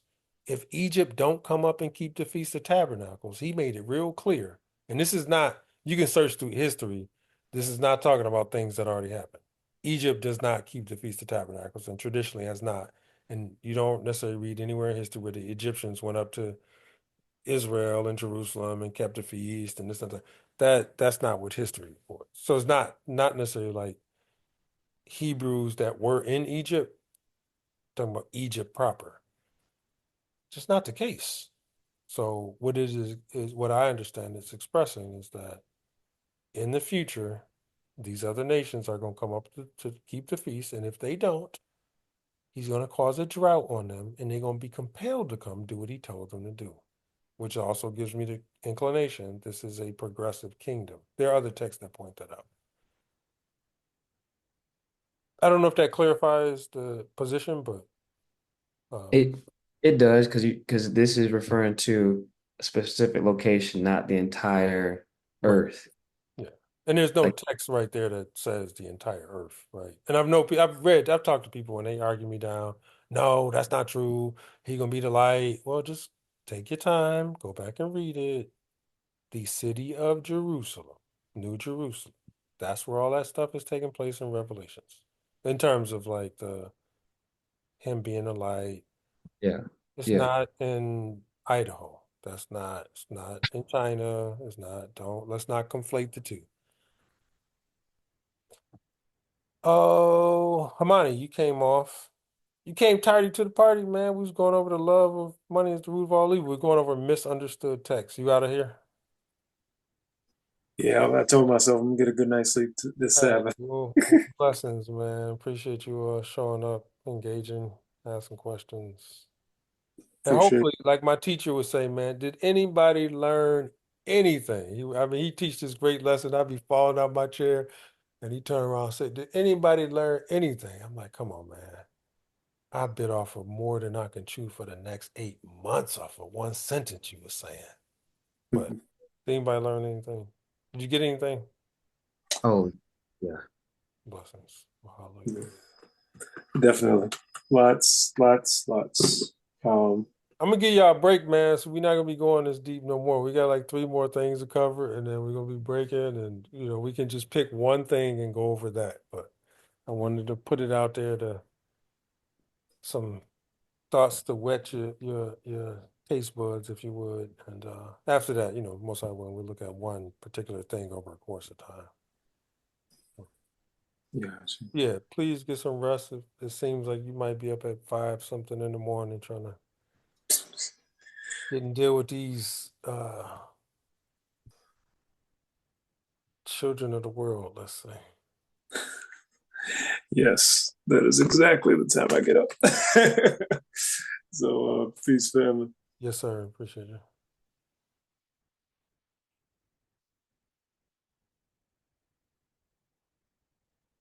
Hermione, it looked like you were coming off mic for a moment to say a thing or two. Oh yeah. I definitely did miss a lot of action, but it seems like there was still a good amount of action left over. Oh, yeah. Um, I think it was a good discussion on how I like to actually hear the previous parts of it too, but how the father doesn't change and everything. Um, and I was actually trying to challenge you on the sun and the moon ceasing, but that didn't pan out because your position is. I said, hey, I'm not sure. Let me do my Googles real quick. I did my mental research. I'm like, okay, let me do my Googles. And yes, it talks about the light from those objects ceasing, not necessarily the objects themselves um, being removed or anything. So I had to table that one. So, Oh, well, but yeah, all challenges are welcome. I mean, all are welcome. I Yeah. was like, hey, wait. But yeah, definitely good. Yeah, Fridays are a challenge for me because we have like a family ceremony that we do to begin Shabbat and everything, and the goal is to do it earlier so we can have time for this. But today was just a wild day. I ended up at a Amish auction, a Amish produce auction early in the day, which I thought was going to be just an hour or so, and it ended up being longer than that. And we're out there bidding on different produce and everything, and that pushed everything back. So try to carve out, manage the time better so I can get the full breadth of the discussion. But all in all, it was good for what I heard. Yeah, well, we looked at misunderstood Bible texts. We only went over two. Um, One is the love of money is the root of all evil. So I'm making the claim and assertion that that is not the case, meaning that's not what the text was explaining. And again, I'll give you a snapshot of it, but we looked at text in the Torah where man shall not lie with man as he lay with woman, or man shall not. All right, shalom, shalom, peace, Jalen. Shalom, shalom. Man shall not lay with beast. Uh, and then Amnon raping Tamar. None of that had to do with dollar bills or commerce. And then we looked up that root word or the phrase love of money. We essentially found that it meant avarice, which you look up deeper, it means covetousness, which you look up deeper is essentially what I'm saying is what one can do for self is the root of all evil. Selfishness is the root of all evil. That's what essentially First Timothy 6 was explaining. And you can take that thought back to, and the reason I really began to explore this and articulate this is people put a lot of responsibility on external forces instead of looking inside to examine self and their motives and their heart. It's always something. It's like the, good angel and bad angel on back of you and doing this thing. And not really, but what one can do for self or selfishness. So you take, and I'm just paraphrasing the earlier thoughts, but Lucifer wanting to take over and ascend, take over the Almighty's position. Why would you want to do that? What one can do for self. Uh, you know, Amnon raping his sister. That's what one can do for self. Um, LGBT people, like that type of thing. Is like, well, I know, I know the body, the human, like a man's body is perfectly designed to fit and function with a woman's body. It's not designed another way. But when people conceive in their mind, this is what I can do for self. That ultimately is the root, and we kind of dug down on that word root of all evil, all of it, selfishness, what one can gain for self. And so we dug deeper in that just to help hopefully clarify what the text was explaining. Now, again, you could talk about dollar bills, but I am not convinced, and I had to ask myself this question. Does a person who is a rapist, in case his children are, do they care about money? And I'm not convinced that they do. Like they're concerned about power, they're concerned about gratifying themselves or making somebody else's life miserable. But it don't have nothing to do with Benjamin Franklin and Andrew Jackson being or yens or whatever pesos. It don't have nothing to do with that. It's selfishness. Why what I want. Well, that's the root of all evil. So we looked at that in a little more depth. Definitely tracking with you with that one. That's for sure. You said the word was avarice. Yeah, avarice is ultimately greed. That's what avarice really means, like greed, and it can be for like material gain. But avarice means greed, and greed ties into covetousness, and covetousness ties into, what one can do for self. So we went down that track a little earlier. Jordan, yes, sir. I'm not trying to monopolize the I guess the mic, whatever. Well, it's But not that many people on this now. I told you I didn't send a reminder out. I just say I'm gonna see who hang in there this evening. okay. Well, I will say, I mean, when you ask, like, did we learn anything? I will say I definitely got convicted. I feel like I got cut up like by a samurai sword. When you was mentioning the what the brother, I think H Brown was talking about just now, about when you're kind of recapping about um the root of all evil is not necessarily the love of money, but it's, man doing what man wants to do. So I just kind of I got cut up about that. I had to step off the camera for a minute. Um, but with that, that kind of had my mind going to, okay, like getting to the law, statutes, and commandments. And like that would be like my next, I guess, trying to start a study. So it was like, what would you recommend on, okay, going in depth with the laws and which ones should I do? Because I've heard, you got the ceremonial laws, you have moral laws, you got the feast days. So it's like, and you got dietary laws. So it's like, should I start one book for looking at those laws? Should I look at Leviticus? Should I look at Deuteronomy? Um, So I'll say it's good to just start in Genesis and kind of go through, okay. because you ultimately want to get an understanding of what it is expressing. Um, and I'll say this. I'm always trying to be careful what I say or how I say it, but I'll say this is that ultimately the laws are to lead you to Messiah. That's the function of them. And through him is where your thoughts and reflections should be.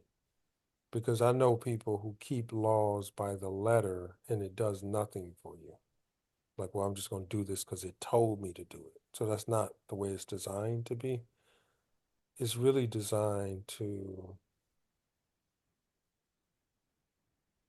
provide knowledge of sin, which then should shame you into guilt, which should prick you into living more right. So we do know that in Jeremiah, the prophet talked about maybe chapter 29. The heart is deceitful above all things. So we're going to convince ourselves to do anything. I mean, you can get convinced to do anything. Just that's the way the mind works. So I think you could start there, but at the risk of sounding too forward, don't put too much on yourself, meaning you're not necessarily going to read 50 laws and practice them all tomorrow. But you do want to avoid the evil of doing opposite. Because your mind, if you, again, to me, whatever your testimony would be, the right desire come across, we're going to go pursue what's in our own interest. And we're going to kind of edge out the obedience. So,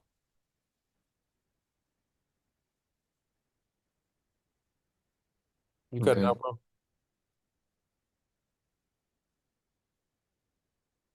Oh, looks like he's gonna. Yeah. Yes, yes. Um,